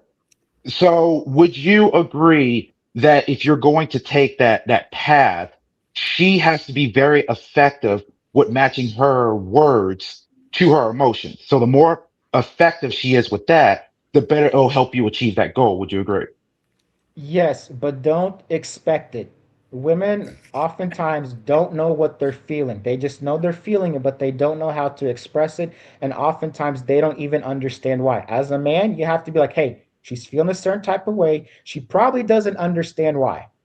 I'm gonna have to figure this out. Otherwise, it's gonna be hell. I'm gonna be like, why the fuck you feeling this way? It makes no sense. She's gonna resent you because you're invalidating her emotions. She's not gonna like that. As a man, you have to say, she's feeling a certain type of way. It is what it is. Let me try to figure it out. If she's not worth the effort, okay. So I can slightly get that. So you do know that you're now tiptoeing around the realm of having to be a mind reader because you're only as effective as the words she tells you. It's like instructions for putting an IKEA table together. The more thorough and accurate it is, the better you can succeed at building the table. But if you have to read between the lines and guess, and blue means red and red means Tuesday, you are talking about being a mind reader. So if women are chaotically emotional, generally speaking, not all women, but if they are chaotically emotional and their emotions change like the clouds, it's almost like you're trying to make an instruction manual to her, but you're having to erase and tear off the page each day because if she used the word apple and that means happy on Tuesday, the word apple is going to mean something else on Wednesday. And so if it's linked to her emotions, you can't do anything until she knows herself and can communicate in a manner to which you can understand. Yeah. Is the juice worth the squeeze? You're not But going to that's get around it. You're not going to get around it no matter how much you don't like it. Look at the men who are successful. They've put in the work to try to figure this shit out, and that's where they're having success. I know it sounds fucked up. Yes, I agree. For most women, it's not worth the fucking effort. I agree. I agree. You're not entitled to an outcome. Don't expect her to come perfect. Don't expect her to be completely self-aware of why she's feeling what she's feeling. You just have to realize it is what it is. I have to accept the reality of it and let me figure out how to work with my reality to get the outcome I want, or just walk away if you don't want to put the work. There's no there's no getting around it. well, that's what I mean is I can get partly what you're saying, but the guy can only do so much. If she's poor Yes. at communication, no matter how much effort you want to put into it, you can't understand someone if their basic language is ever changing. Yeah, yeah, yeah. Yeah. If she's a That's what woman, is the pretty juice worth much. the squeeze? Is the juice worth the squeeze? If it's not worth the squeeze, okay, just accept it. Okay, so with you saying that, what would you recommend on that? Because you're talking about a woman that any person will agree, and I think Pearl will agree with this.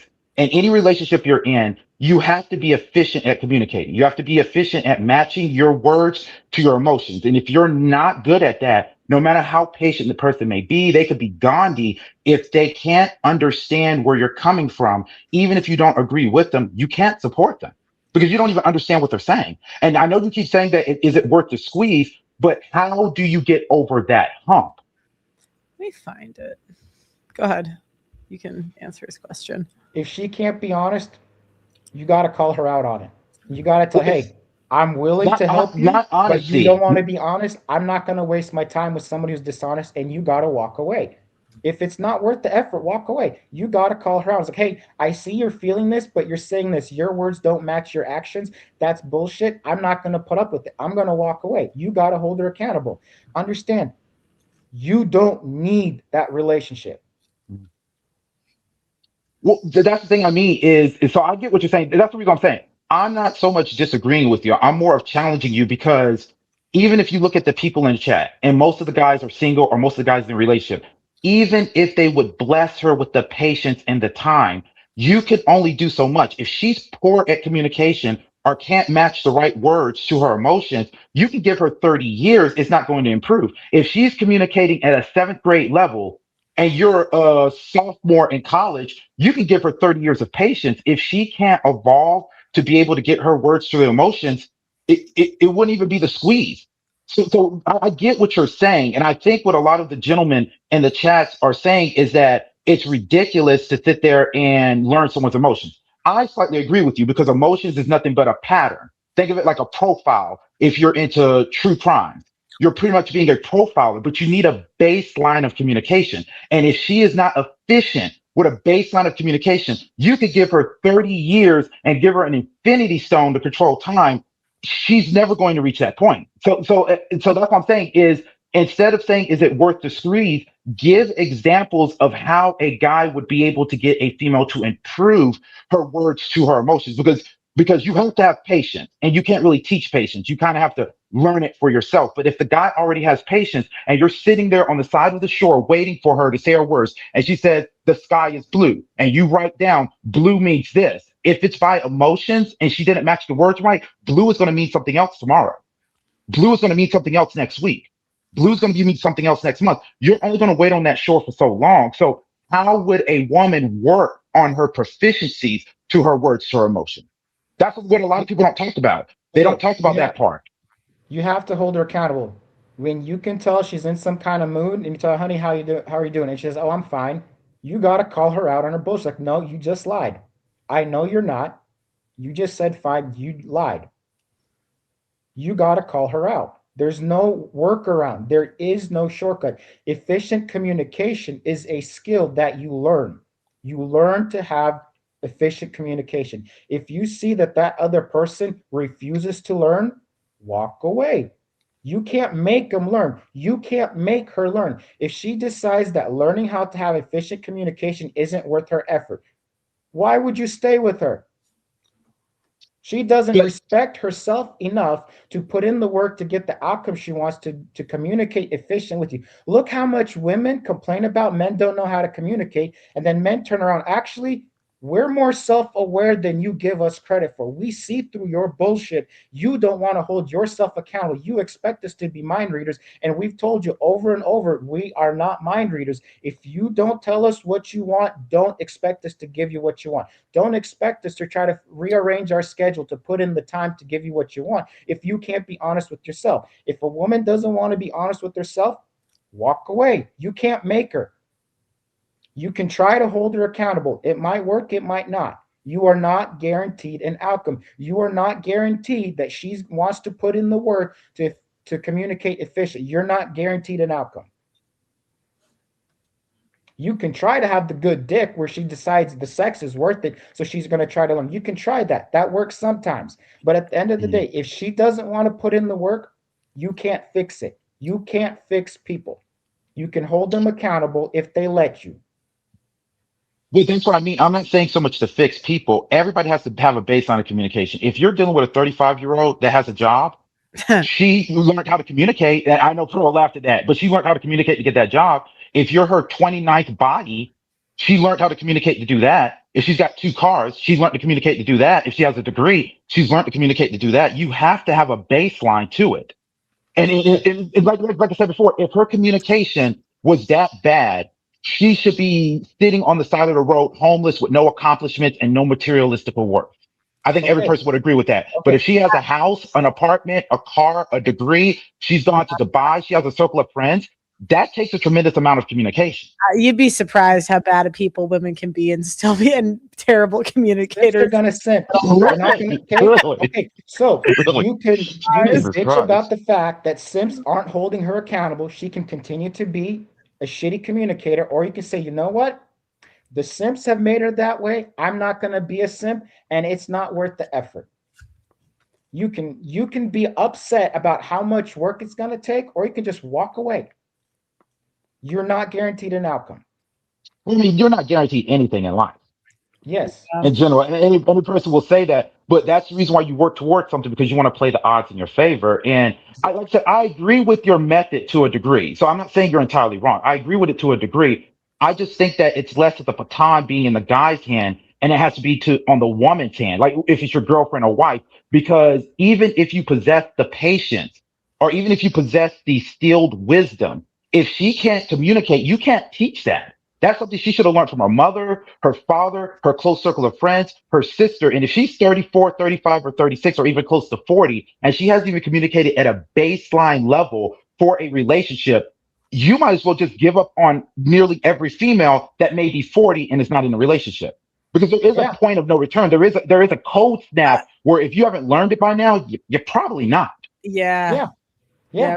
agreed. I'm saying that. The Walk bottom line is away. this: the guys that get the objective outcomes with girls, they don't give a fuck about a woman's emotions, dude. Period. The guys that get objective success, the PUAs, the guys in Miami banging a bunch of chicks, they don't give Okay. a fuck about a woman's emotions. Period. They just don't.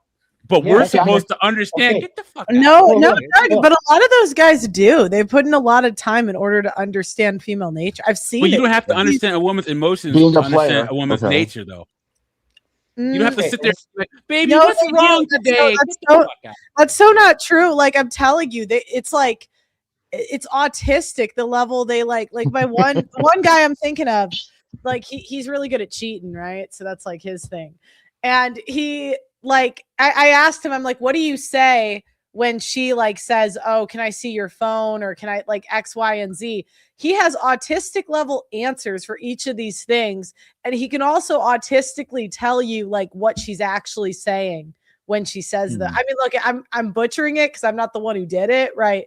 But I know what he's talking about. I've seen it. I've seen the guys that go in on this stuff, and it's like to be a player, you absolutely have to understand their emotions to some degree. Yeah, but that doesn't involve holding her hand and being Dr. Phil and saying, honey, what's going on with you today? You don't have, if you're a successful, ambitious man, you don't have time to do that. I know, but Just I don't think that's what he said. Like that's not what I heard when he was talking, that you're like going to be Dr. Phil with her. But it's like, I think sometimes it's helpful to know if she says this, she means this. Like, what's the downside in knowing that? Especially when there's guys that have like, you know, like autistically done all the work for you. You know, I'm going to put it like this. You can't have a relationship with somebody you don't understand how they think.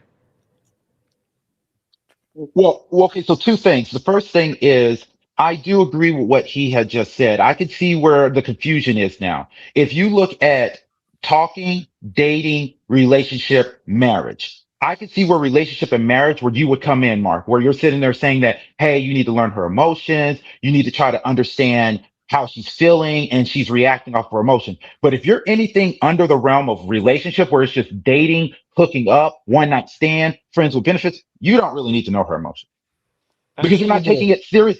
Well, you're not taking it serious enough to be around. So don't worry. Hold on. He had long-term relationships. He would just always have more than one. Hold on. Let's put it this way. Let's put it this way. You don't understand female psychology. You're weird and awkward to be around. They think you're a creep. Are you going to get laid?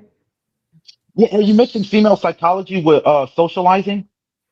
Because if you're very social and friendly and charismatic, that's not really female psychology. So Oh, no, you no, no, could no, be no, charming. no, no, it is psychology because they like that shit. They like a man who knows how to be socially competent. That's why if you look at the pickup artists, they have this term that they call social proof. These are men who said, hey, look, women like a man that other people like. So let me learn how to be a person that other people like to be around so that women who I want to fuck, so that they can see me hanging out with other people, that other people think I'm cool, especially that other women think I'm cool. These are men who understood psychology and emotions. They understood that when a woman sees a man that other women find cool to hang out with, it makes her feel more okay interacting with him. But if she sees this is a man that other women think are weird, there must be something wrong with him. I don't even want to talk to him. It's her emotions. It's her psychology. You ain't changing it. The pickup artists figured this shit out and they said, okay, let me make it work for me instead of against me. Let me learn how not to be the weird, awkward creep that nobody wants to be around. Let me learn how to be social charismatic that people want to be around. Let me learn how to be fun to be around so that the women I want to fuck, they think I'm fun to be around also. They figured out, hey, I can't fight her fucking emotions.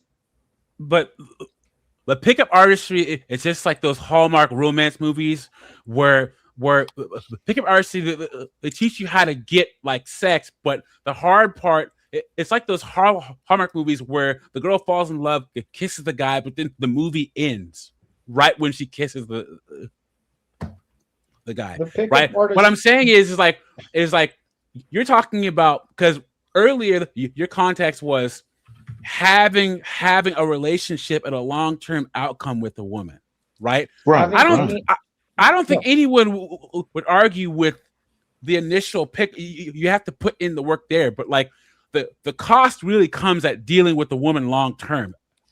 I know, but there's guys that do that too. Like that's what Ryan Stone does. He has like having any outcome involving women requires you putting in the work to understand them, whether it's just dating, just hooking up, or relationship. It doesn't matter which of those outcomes you want. There is no workaround to learning to understand what it takes to get that. Yeah, and that's not my contention. If all you want to do is just hook up, you have to have some level of understanding of her psychology. If you don't know how to turn her on, don't expect to get laid. Yes. Okay. That's never been a point of contention, Mark. You still have to understand her emotions. You have to know how to create that emotion of desire where she wants to get naked with you. If you don't know how to create that desire, that emotion in her, don't be surprised that you don't get it. You're not guaranteed an outcome. Avila's in the chat put it the best. She said, learn to understand what attracts women is different than trying to communicate with a woman or understanding her emotions. And that's my biggest problem with what you're saying. You're like, hold her hand and Dr. Phil it, bro, and just don't do that. He keeps saying you can walk away if she's too bad. Like that's what he keeps saying. He said that so many. I'm sorry. I feel like me and Doug and PA, I feel like me and you are listening to two different people because I feel like I understand. Because you're not. I hear what he's saying. You haven't tried what he's saying. I have. Hold on. I've been married. I've had multiple relationships. Doug, what's the outcome you want?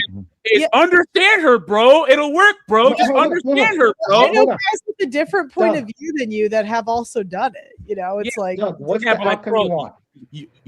You've never tried to have a serious relationship. A heterosexual relationship. I had to kick her out of the house. I have. I've been married. I've done this. I can tell you what Mark's talking about. Let's understand her, bro. It's a bad way to go about things. No. You have to understand her, and you have to hold her accountable if she's being dishonest, especially with herself. There is no workaround. You want to get laid with the woman, you got to understand how she's feeling. If you can't make her feel a certain type of way where she wants to get naked with you, she's not going to get naked with you. If you don't know how to make her feel a certain type of way that she wants to spend time with you, she's not going to date you. You have to understand how to make her feel a certain type of way.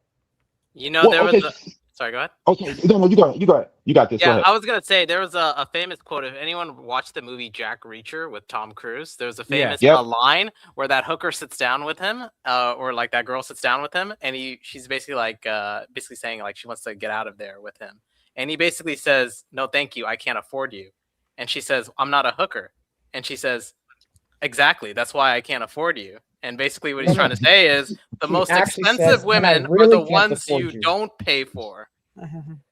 Yeah. What he Carly Sheen said, I paid for to leave. What he actually said was, then I really can't afford you. Yeah. And Mark is saying, well, go for it, dude. Go for those women. No. I'm not saying go for it. What I'm saying is you got to sit there and decide, is it worth the effort? You got to decide. But you can't say that the guys who decide that the effort isn't worth it are just bitching and moaning and complaining. Men are cost benefit calculators right now. Because you can say that women aren't worth the squeeze, and you can't shame a guy by saying he's just bitching and moaning and complaining about talking about the cost of women. Hold on. I can, because that's what you're doing. The reason you're bitching. I'm saying women are too expensive, and you're saying I'm bitching and moaning and complaining. Okay, there, bro. That's great. Wait, Mark, maybe you can tell us. Just keep Dr. Phil in it, bro. Keep going. But I don't think that's what he's saying, though. He keeps because he's Sorry, I feel like we're listening to two different convos. He keeps saying that if it's not worth the squeeze, then walk away. Yeah, and if it's not worth the squeeze, I can say it's not worth the squeeze, and I'm not bitching and moaning and complaining. I'm saying that the cost benefit isn't worth but it. He's saying depends on the outcome you want. Like if you want a different outcome, you have to understand the buyer better. Like to me, that makes perfect sense. Like, and if you don't want that outcome, it's fine. Walk away. Maybe Mark can tell us. Sorry, go ahead. I don't know. Maybe I'm misunderstanding him. I don't know, but I feel like I understand what he's saying. Steve Pearl, I can get what you're saying if it's anything below a relationship, like how you said, understanding the buyer. So anything that's under a relationship, I can feel where you're coming from with that. But when it's a relationship or above and it's dealing with emotion, that's where it becomes more complex, especially if the person isn't good at communicating. So I can see that phrase applying to a one night stand, friends with benefits, situationship, a summer fling, a cuddle buddy, anything that is a rent a car, so to speak. But when you reach that point where you're making payments or you've paid off the car, that's where I'm struggling with understanding his saying. If it's anything relationship or above, I get what Mark is saying. Where you've committed, I get what Mark is saying. But anything below that, but that's what I'm saying. You have to understand them. You want to but that's what I'm saying. When I put it, doesn't matter. You have to understand them. But that's what I'm saying. When it's below that, and I'm at a nightclub or I'm at a bar, I don't have the time to understand the base foundation of our emotions. But I can use a cheat sheet and use materialistic things. Okay. Buy out the bar. Oh, sorry. Go ahead. Sorry, I thought of something. Like, for example, when I was growing up, I think at times my mom would manipulate my father through crying, right? And I remember one time my mom was crying and I'm like, Dad, she's just, and like he was trying to go comfort her. And I'm like, Dad, like, leave this bitch alone. You know what I mean? Like, she's like, what are you doing? Like, she's just doing that to manipulate you. And like that information would have been helpful for him 10 years ago. You know, it would have saved him 10 years of, trying to help her out when she cried. Like I just don't see a downside in trying to understand like the person you're dating better. Okay, here's what I'm going to say. Dating or relationship, a lot of the rules are the same.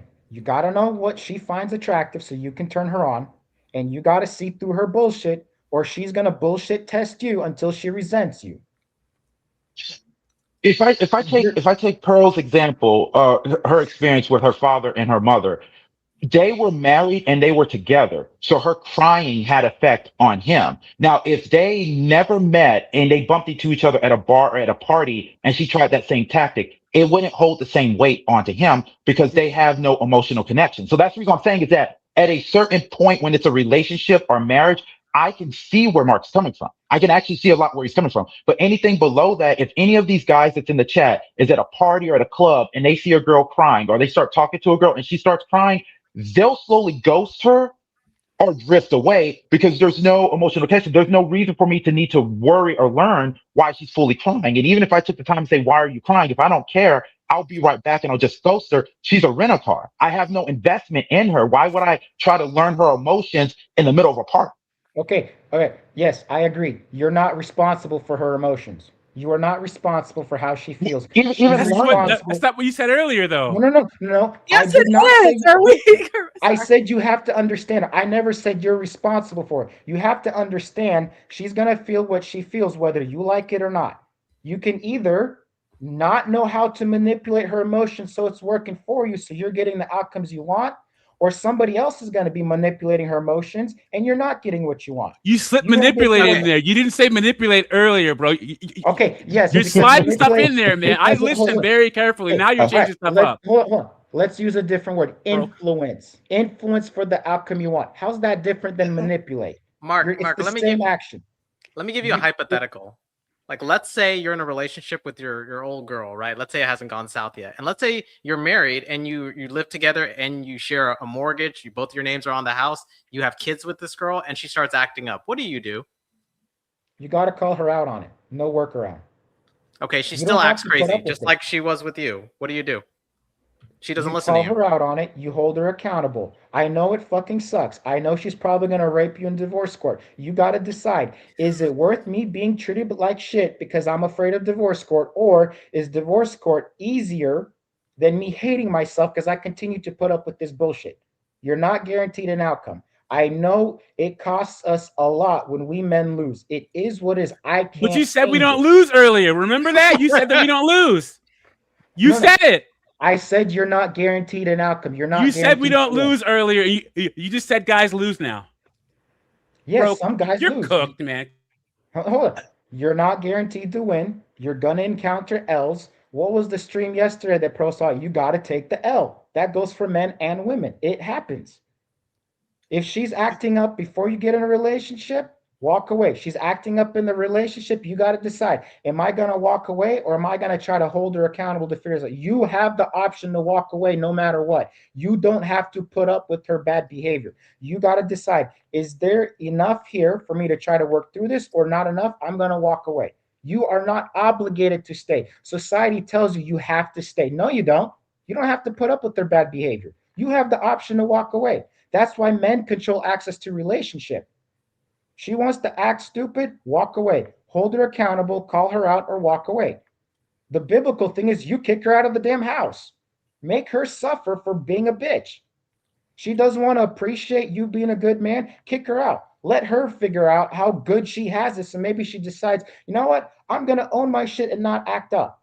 She decides not to, leave her. You can't change her. You are not obligated to stay. You can always walk away. I've told my own dad to walk away. Yeah. Think about that. Well, I come from a religious background where they say no divorce, no divorce. So men and women end up in marriages where they're not working on their shit. They both hate each other. They resent each other. But because it looks correct to society, they stay. And the children pick up on that shit. I said, fuck no, it doesn't work. I told my own dad, walk away, divorce her. She doesn't respect you. You got to stop. Okay, hold on. I'm sorry. I got to cook you for a second. Chase, I'm dropping you for a second.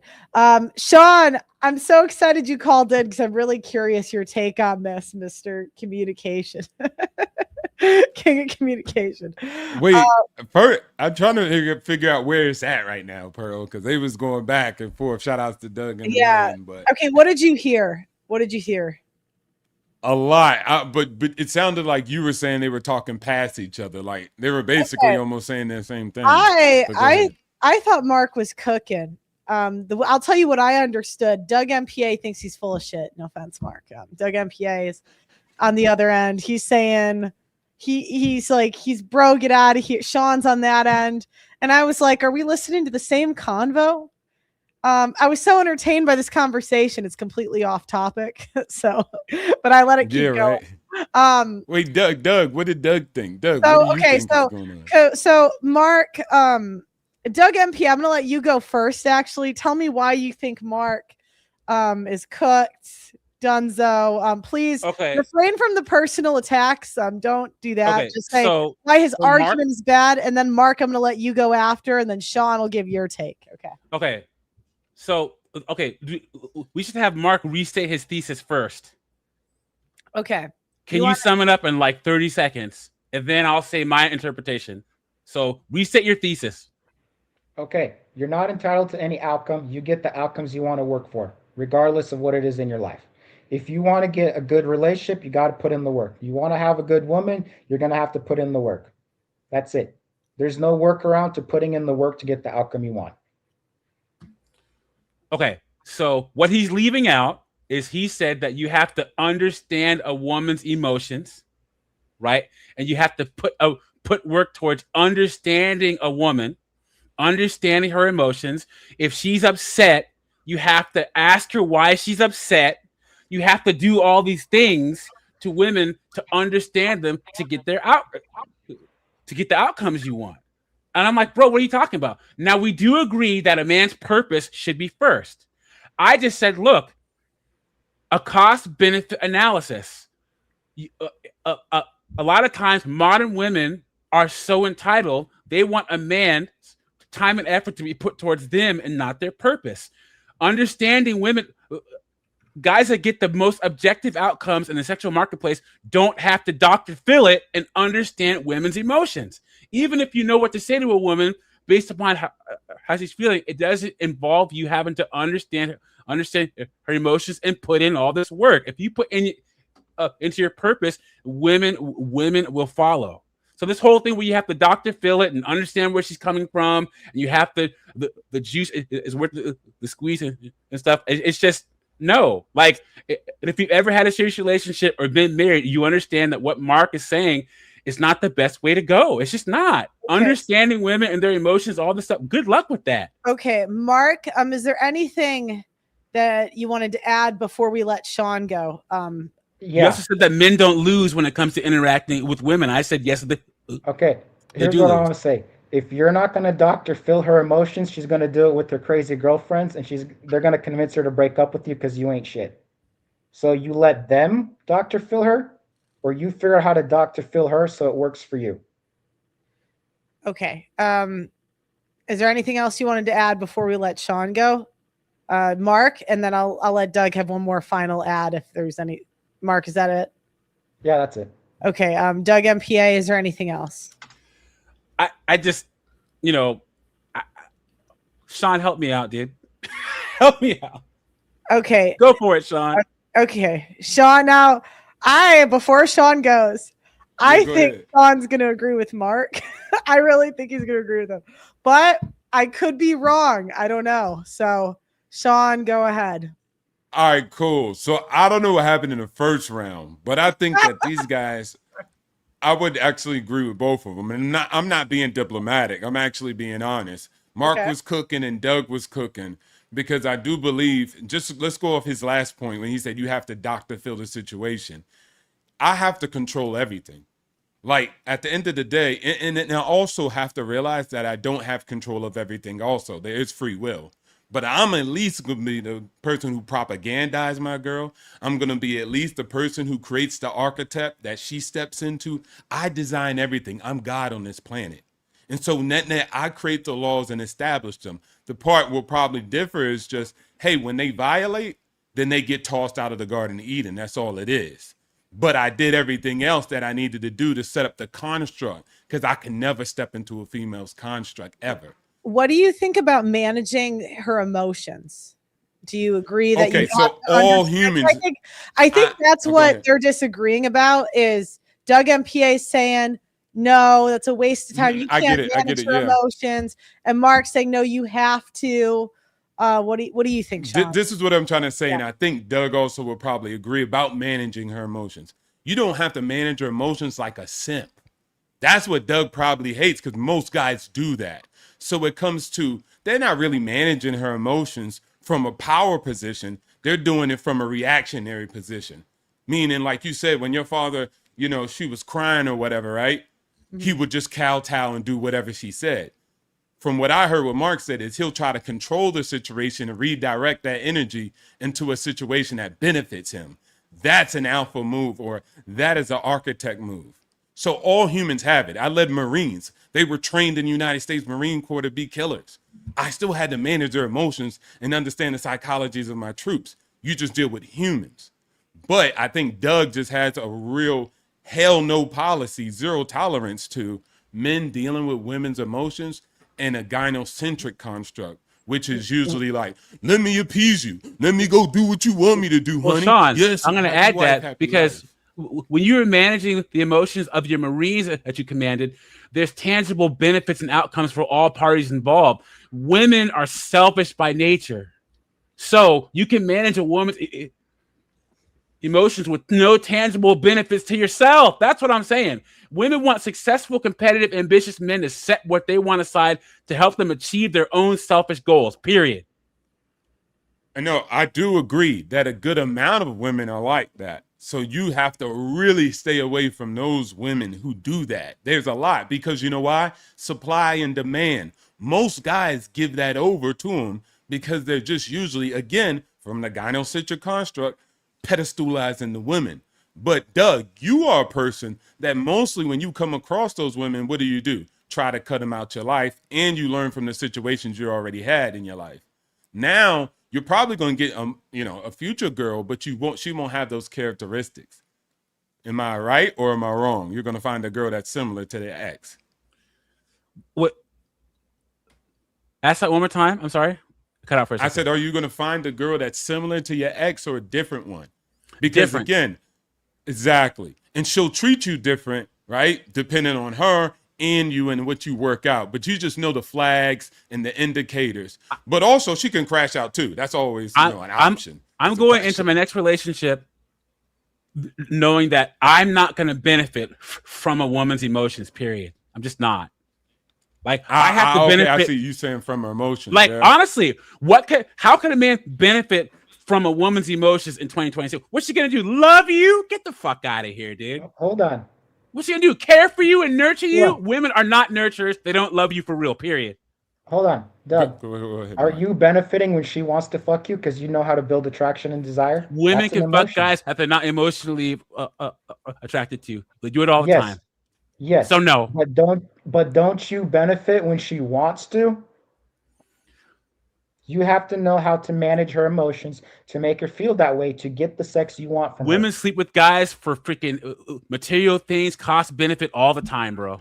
Yeah, but you said that you prefer genuine desire sex. Like no. I never said that. Not today. You've said it before though. Like no, I've never said I preferred genuine desire sex. I said most guys will never get genuine. Never get it. Desire sex. I never said that I prefer that. You prefer transactional? I mean, most stuff with women is transact. I'm the one saying get a woman who needs a green card. I need a green card. Sex is the closest sex a man will get to genuine desire sex. Period. You have to have something that'll change her life, and if you have that, she will fuck you like you've never been fucked before. I swore you told me that once you've experienced that, it's hard to go back. Then maybe it was someone else. You know what's funny? I don't know if most guys will hate to have to do this audit, but guys, have you ever gotten genuine desire sex in your life? I have. And if so, has it been more than 5 or 6 times? Yeah. Well, just think about it. I had to learn how to create. Wanted it. I had to put in the work. I didn't get it because I didn't know. Then I learned how to do it, and I got it. Well, I will also say, Doug, Doug, are you still getting it? Are you still getting it, or how long did it last? I don't remember. I've been out of the market for a while. Been pursuing other things. So I have had it. So the fact that you've been single, would you say that you bitch and moan and complain because you're single? You don't want to deal with women right now, or what? No, I said I'm pursuing other pursuits. I've come to terms that I can't do that if I want to keep putting in the amount of time I want to for something else. So then you and I agree that once again, a lot of times when dealing with women, it'll take away from things like you have to want to take away from other things to have a relationship. I've never disagreed with that. The biggest difference between your purpose and your career, your job is it's singularly your effort. When you're dealing with a woman, a lot of guys are sleeping next to their worst enemy, bro. Hold on. Your purpose and your effort still involves other people. You still have to learn how to interact with the other people. You have to learn what kind of impact or influence you're having on the other people, because other people are gatekeepers. There are certain promotions you're not going to get unless you make a good impression. Yeah. So even in your purpose, you still have to understand how you're influencing other people, what kind of impression you're giving them, what kind of emotions they're feeling about you. So, but I just want to say that your current life, what you do right now, is exactly what I'm telling guys to do. And great, keep doing that, Mark. Keep doing that. Keep doing what Dougie and PA says. Focus on yourself. Focus on your purpose.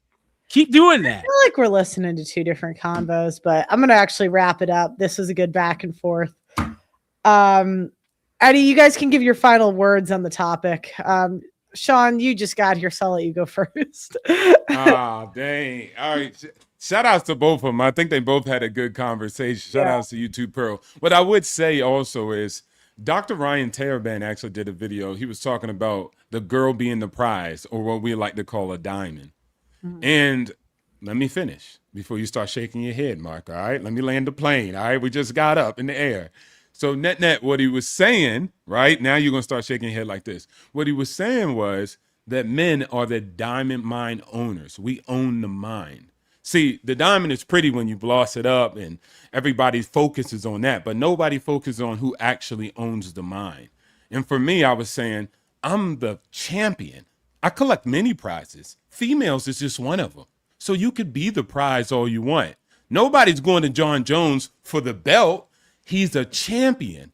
Back to back, he held multiple different types of championships and trophies and, belts. So at the end of the day, I am the winner. I am the champion as the man. And yes, I must master human emotion and psychology. But at the end of the day, I must master my own life, as Doug said. And I'm sure Mark would agree. That's the most important thing. I'll end on this. Somebody asked me, well, what if a girl doesn't have a burning desire? I believe in the free market. I don't give a damn. Because even the girl who has burning desire wants me because I built myself up to be a 666 and That's other what I'm things. saying, dude. So at the end of the day, the common denominator is me. Shout outs to Pearl. Shout outs to the audience and the white nation coming back and the white Sean. Let's go. Okay, Mark, I'm going to let you give your final words. And then Doug MPA after him. Why do men want to do the 666? Because women like it, other men respect it. So even then, you're demonstrating by some of the things we choose to pursue in our professional life that you're still trying to make an impact on other people. There are some men who decide, yeah, I'm not doing that. There are other men who say, yes, I'm going to do that because that's going to help me get the outcome I want, professionally or personally. There's no shortcut to putting in the work to mastering your own psychology and understanding human psychology. Whatever outcome you want in life, at some point or other, human psychology is involved. You don't get to escape it. You got to just put in the work. Cool. Thanks, Mark. Doug MPA, final thoughts. Pearlie said that the reason why cancer hasn't been cured is because all the scientists researching cancer are married. That's true. The scientists trying to cure cancer are at home trying to understand their wife's emotions instead of curing cancer. So what I'm saying is spend time curing cancer. A lot of guys are sleeping next to their worst enemy each day. A woman will actively try to stop her man from doing his hobbies, his life, all that stuff. So while you're trying to understand her, she has an active agenda to get what she wants out of a man, period. So, guys, be a cost-benefit calculator, right? Make sure that you have the bandwidth to be able to deal with women. There's a reason why when a man gets divorced, his net worth increases and a guy is usually more successful at the divorce, right? Put the time aside to date, but understand a lot of the times, especially if you're successful and ambitious, a lot of the women that you're with, when you leave them behind, you will leave them in an infinitely better position than when you met them, right? And just plan accordingly. Be on your purpose first, women second. And if you meet a guy who's successful and ambitious, who's been married and tried what Mark said, they'll tell you exactly what I'm saying. One last thing. The guys who get objective success in the sexual dating market understand women, but they don't placate to their emotions. They don't pander. They don't do any of that stuff. That's not necessary to understand women. That's all I'm saying. Okay. Thanks, Doug MPA. Appreciate you. Okay. Yeah. I kind of just thought the convo was interesting, so it's a little off topic, but I hope you guys don't mind. I let it keep going. I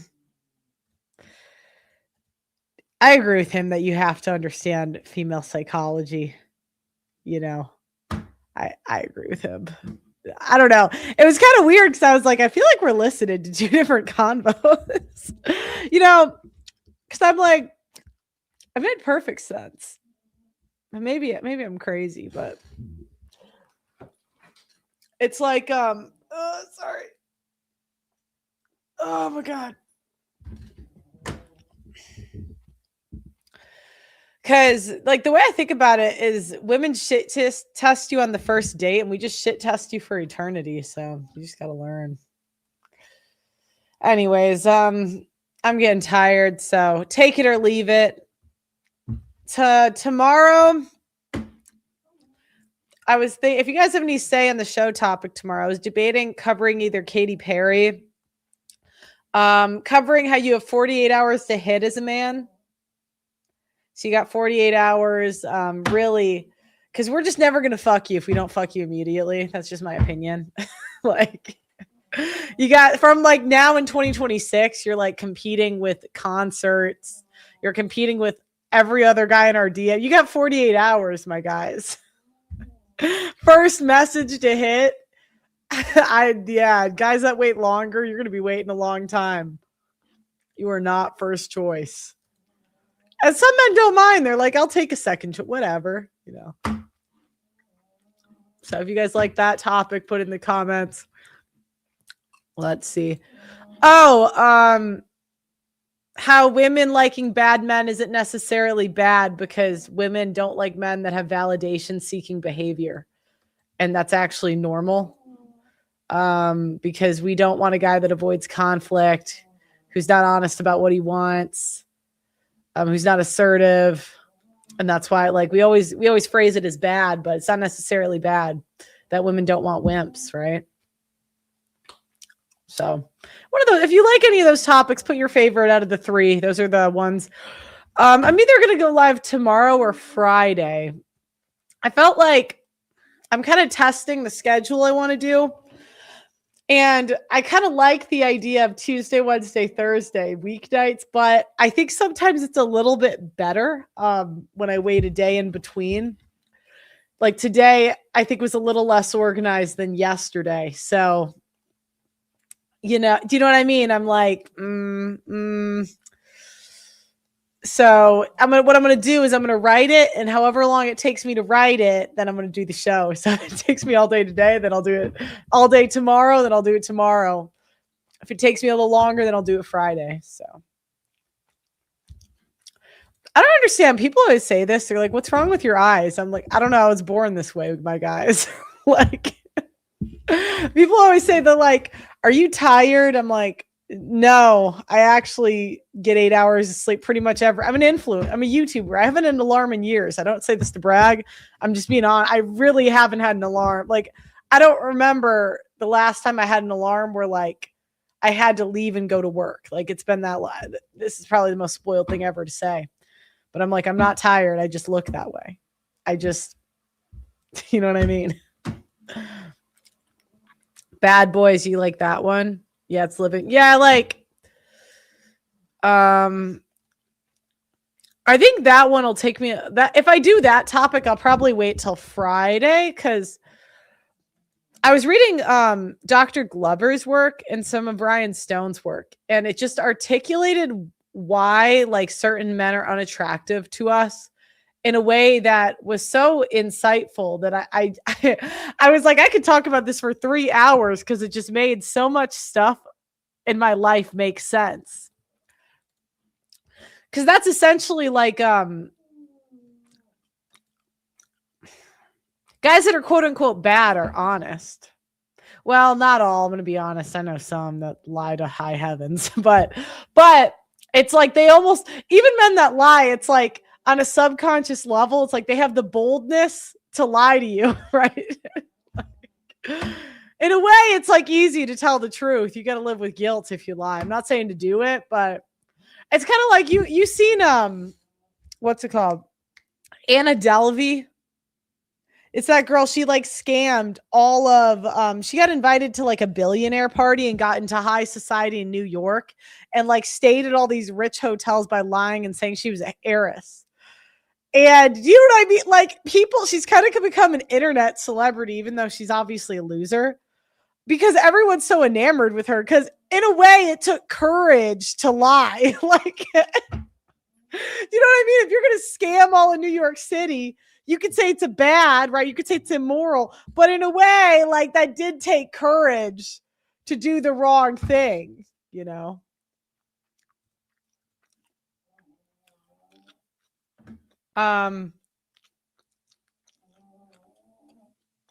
Let's see. And that's why when that guy was talking about obligatory sex, I knew exactly what he was saying. Any woman that has sex out of obligation knows how it feels. I have to have sex. I think that maybe is the one I'm going to do for Friday. I'm a little nervous to do it because I don't understand. I'll read the material tomorrow. And I've been reading it, but sometimes I get nervous to do certain topics because I'm like, there's so many guys that are better at, like, Ryan Stone's like a genius. So is Robert Glover, like psych hacks. They're so good at articulating the stuff. I get kind of nervous. I'm like, I want to do a good job. I think I could do it though. I think I could do it. So anyways, all right, guys, thanks for watching. I'll do a simp song to open on Thursday or Friday. It'll be around this time, 6 to 8. Like the video, subscribe. Thanks for watching. I'll see you next time.